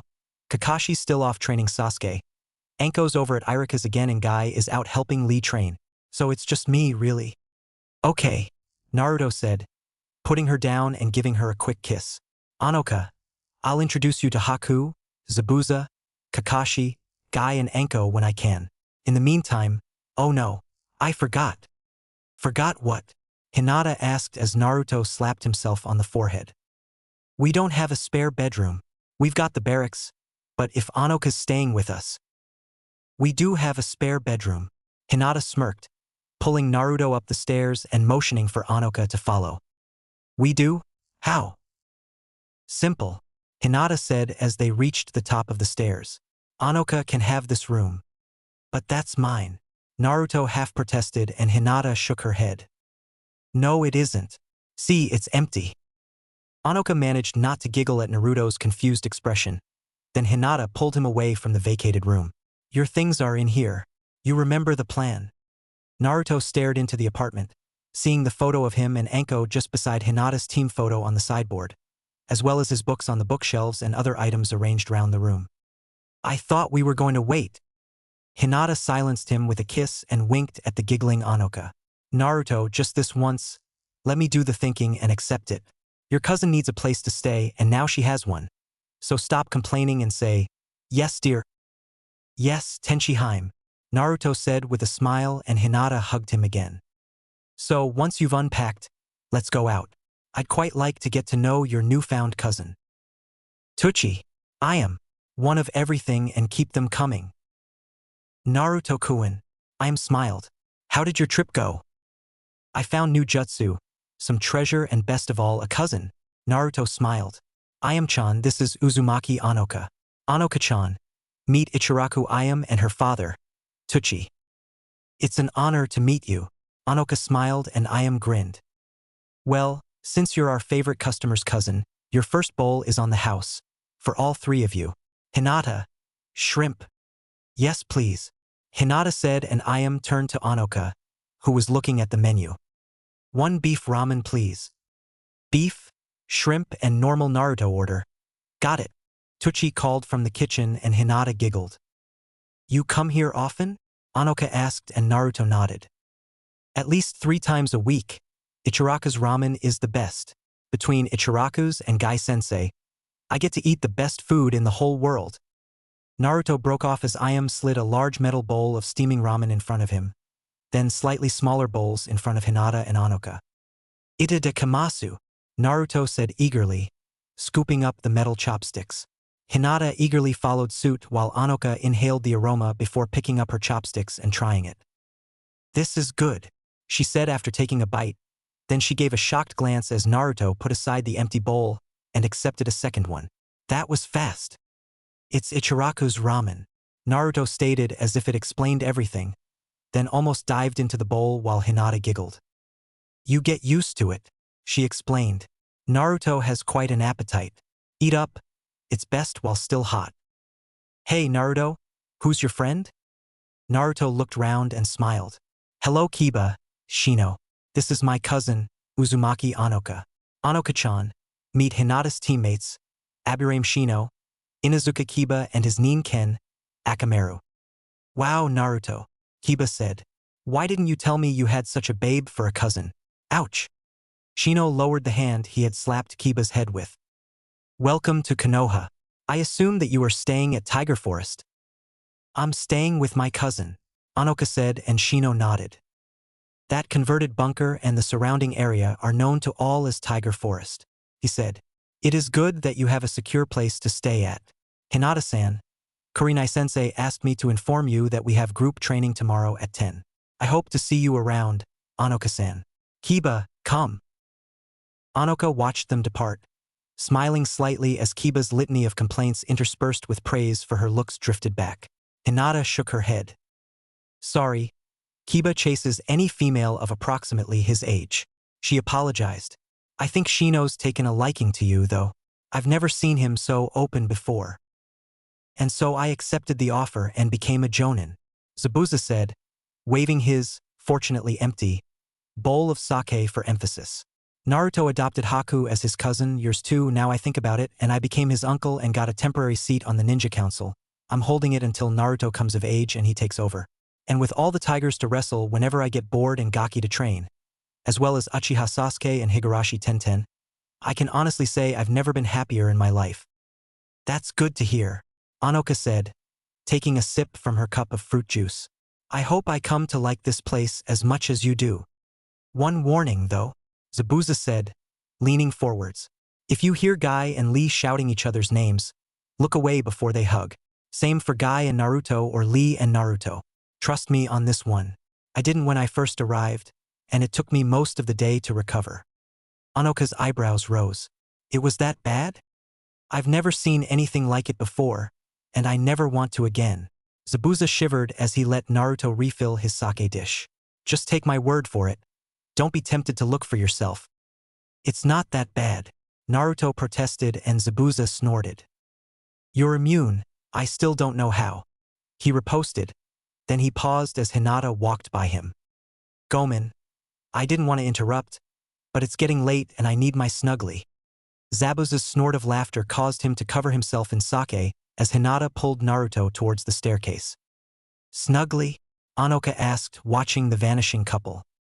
Snuggly, Zabuza confirmed, wiping his face. She started calling him that during the second stage of the Chunin exam. It's because she likes to snuggle up to him in bed. Anoka stared at him and he shook his head. No, don't get any bad thoughts about it. I know they're engaged and all, but as far as I can tell, they're both still virgins. They kiss and cuddle, but they've both decided that they'll wait until they get married before going any further. I had wondered, Anoka admitted, glancing at the staircase again. Naruto mentioned that he still has another stage to go in the exams. What does it consist of? Duels, Zabuza stated. One-on-one fights until one participant gives up or cannot continue. Naruto's up against Hyuga Neji in the first round, then probably that taijutsu specialist and his brother-in-all but blood Rock Lee in the second. Third will be either Sasuke the Sharingan user or Gaara the Jinchuriki, and finally, I guess Hinata. Here I have a spare copy of the fight plan. Anoka looked at it. What can you tell me about the other contestants? Planning on doing some betting, heh? So am I. Let's start with Hyuga Neji. He uses the Hyuga taijutsu style Jukin almost exclusively, which is both his greatest strength and his greatest weakness. Hinata clapped her hands in joy as Naruto stood before her, having managed to successfully perform one of the jutsu from the reclaimed Gakutora scrolls. Running up to him, she hugged him, then started to stroke his ears. "So soft," she whispered as the ears twitched underneath her gentle ministrations and Naruto almost melted against her.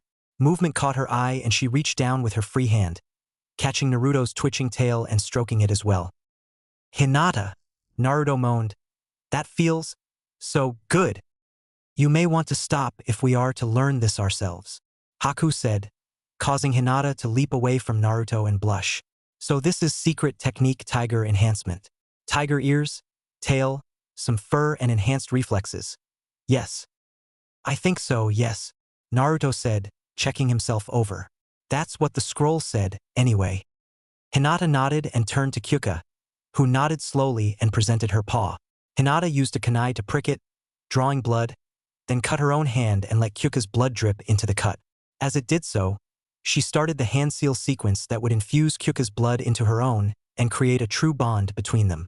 For a moment, both she and Kekkai seemed to glow. Then the glow faded and Hinata looked at her hand, seeing the silver-colored scar that showed that the bond had formed. "Okay, now here's the technique. Run through it a few times and try it out." Hinata nodded as she read the scroll while Haku went through the bonding ritual with his own partner, stalks across the icy lake or Hayu. One cloud of smoke later, Naruto stared at an incredibly cute catgirl version of Hinata who was standing there, ears and tail twitching. "Wow," Hinata said, looking round. "My senses are better, and my Byakugan is sharper. This is amazing." "Kawaii."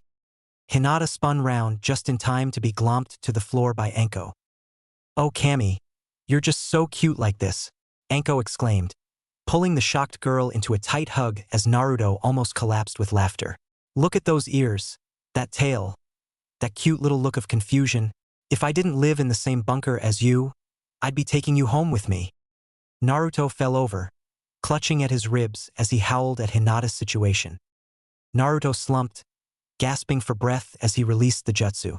His form seemed to waver, then returned from his meerkat mode back to human. "That was quite impressive," said a familiar voice from the entrance and Naruto looked up with a smile. "Gigi, what are you doing here?" "I came to introduce you to a student of mine," Sarutobi said.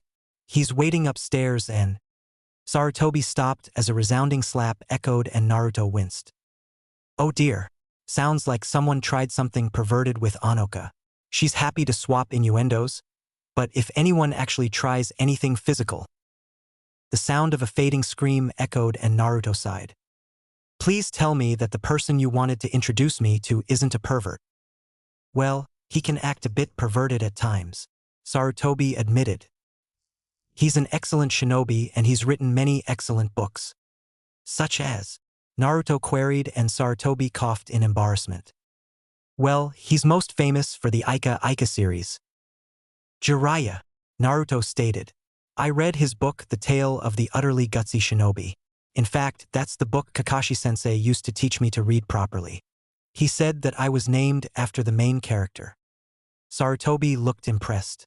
"Jiraiya is one of the best sealing masters in Konoha." "I bet Anoka's better," Naruto said. "I taught her the Kage Bunshin and she turned one of the storage rooms into her personal workshop. She makes storage seals and various tags there, and sells them to Tenten's dad. As family, I get them for slightly more than they cost to make but less than the retail price. She's also training Haku, Hinata, and myself in basic Fuinjutsu, storage seals, and so on. Plus, she's placed security seals all round the bunker." I'd heard some of my shinobi saying that the new tags were the best ones they had come across, despite the cost. Sarutobi said with a smile. "I had wondered where they were coming from, but how does Kage Bunshin help?" "It lets her do loads of tags at once." Naruto grinned. "Also let her fill out all the registration forms very quickly. She says that Kage Bunshin is great for paperwork, as long as you concentrate on wanting to do it as you make the clones." Sarutobi stared at him for a moment, then removed his hat, turned and started beating his head gently against the wall. "Baka, baka, baka, baka, baka, baka. Gigi, what's wrong?" "All those years and I never thought of doing that," Sarutobi groaned. Doing what? Anoka asked, appearing in the doorway. Oh, by the way, there was a white-haired pervert up there. I chased him away. Who was he? Sarutobi slumped against the wall as Naruto started to laugh. No, seriously. Who was he? Hinata, are you ready for? What's Jiraiya doing on the floor? Oh, do you know him? Hinata asked, blushing furiously. Sorry, he made a comment and I Didinate trigram 64 on him. Naruto blinked. No wonder he's out cold. Hang on. Kage Bunshin no Jutsu. A single clone popped into view and Naruto pointed to the white-haired man lying on the floor. Take him to the hospital. Then dispel once he's receiving treatment. Gotcha, boss. The clone said, picking up Jiraiya and slinging him over his shoulders. Naruto and Hinata watched him depart. Then Naruto realized what he had originally been about to ask. So, you ready for the meal out? Hinata nodded as she adjusted her new top. Yep, it's been a few days since I last saw Kiba and Shino. Where's Anoka? Kakashi came back with Sasuke for supplies and Gigi commanded him to test her to see what level she is. Naruto said. She said she'd join us there. She'll probably need to wash up first. I wonder what rank she'll get? Hinata mused. From when we sparred, I can tell she's really good. Chunin for sure. Naruto grinned as Hinata let him scoop her up in his arms. Walking outside, he looked round, then concentrated. Naruto, what are you, ahu? Naruto smiled as he finished the third shunshin, placing him just opposite the barbecue restaurant. Hinata clutched him tightly as she recovered from the dizziness. Warn a girl next time. Sorry. Naruto chuckled as he carried her into the restaurant, looking round to see Kiba waving to him from a large table. Hinata looked round and her eyes widened. Put me down! She hissed and Naruto lowered her feet to the floor, taking advantage of her proximity to kiss her cheek. Hinata shook her head. No, Naruto, you do it like this. All 11 of the assembled genin stared as Hinata grabbed Naruto's head and pulled him into a deep kiss. Then Kiba started cheering while Sasuke and Shikamaru started to laugh. Hinata released him and blushed. I hope you've learned your lesson, she said mock sternly. Now come on, let's not keep our friends waiting. Naruto grinned as he followed Hinata to the table and held out the chair for her to be seated before sitting down next to her. No need to ask if you're still in love, Kiba joked. I think you proved that you still are. Hinata's blush intensified at Kiba's comment, but before she could say anything, Ino reached over and swatted him. Stop that, she said. I think it's sweet. Where's Anoka? I've been wanting to meet her. I need to get gossip about her. I'm in danger of losing my position as the gossip queen of Konoha. A round of laughter met Ino's statement and Naruto looked round at the other rookies. Only a week to go, he said. I hope that you are training hard, especially you, Niji. I don't want an easy win. I want you to make me really work for my victory, like Tenten did. Tenten smiled at the compliment even as Niji chuckled slightly. I shall do my utmost to challenge you, Naruto-san. He replied. You will have to use both sword and cat against me if you wish to win. My training is going well also, Lee proclaimed. And whichever of you wins, I shall be there to give you a true challenge. Boys, calm down, Tenten said, making calming motions with her hands. You can swap boasts and challenges after the meal. She's right, Chuji said, looking longingly at where the food was being prepared. Food comes first. Never argue with an Akamichi about food, Shikamaru said. It's just too troublesome. Hello. Sorry to keep you waiting, Anoka said from behind them. I saved a seat for you, Shino said and Anoka slid into it with a smile. Thanks, Shino. What did I miss? He's really that big?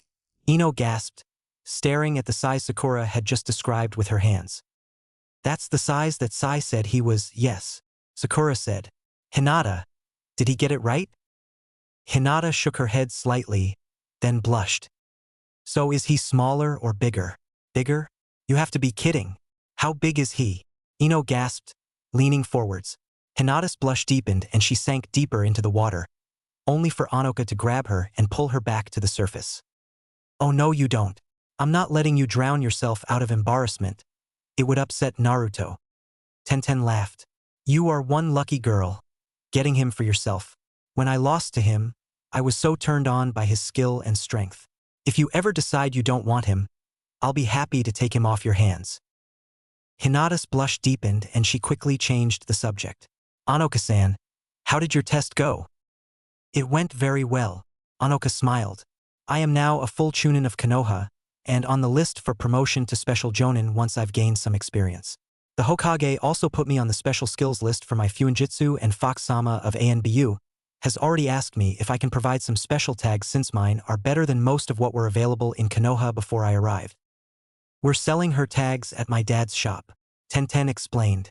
I swear, he almost proposed to her after testing the first explosive tag that she provided, and when she showed she could make shock tags, chakra suppression tags, tracking tags, and loads of other things, I haven't seen him so happy in years.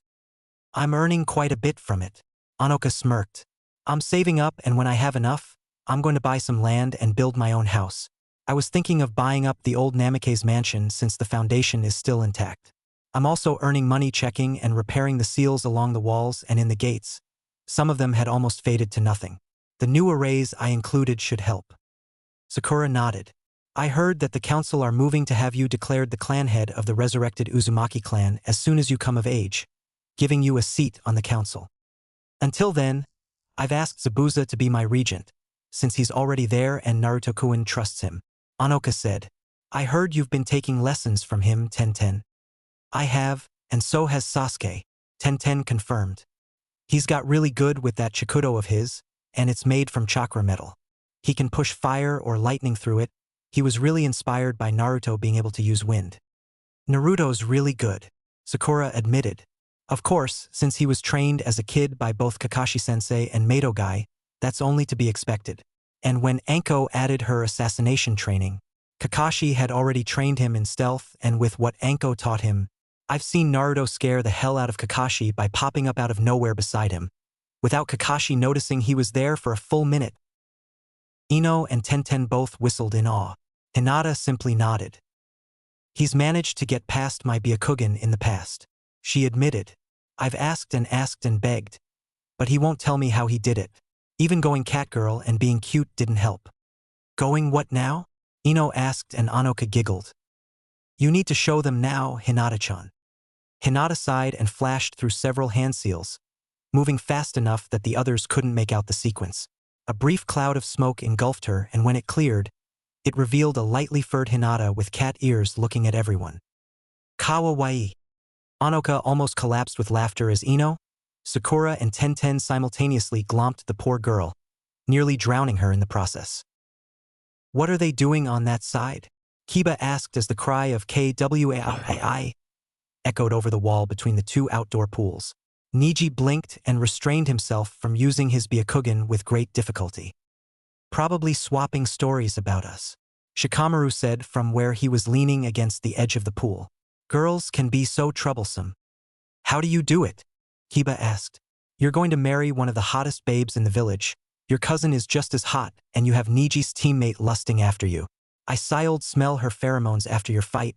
She was really turned on. How do you know so much about things like that? Naruto asked and Kiba shrugged. Hey, we Inuzuka live by our instincts. We learn about these things young. Besides, when you have senses as sharp as mine, you can't help noticing these things. I can usually tell what someone's feeling by their scent, and Tenten was reeking of lust after you beat her. I understand that Anoka is staying with you at this time, Niji said. Yet I had thought that all the main bedrooms were taken. Is she in one of the barracks rooms? Naruto opened his mouth, then froze for a moment. I'm not sure I want to answer this. You'll just get angry at me again. Niji blinked, then lunged at Naruto. Lee and Chuji managed to grab him before he could reach the rapidly retreating boy. You're sleeping with my cousin again? It was her decision, Naruto protested. I got back from Wave and found she'd moved all my things into her apartment, and I had a guest with me. What was I supposed to do? Sasuke smirked. Calm down, Niji. I think that your cousin just wanted her snugly. After all, he'd been gone for just over 2 weeks. I don't think that's helping, Sasuke, Naruto said nervously as Niji doubled his attempts to break free. In fact, I think it's time to leave.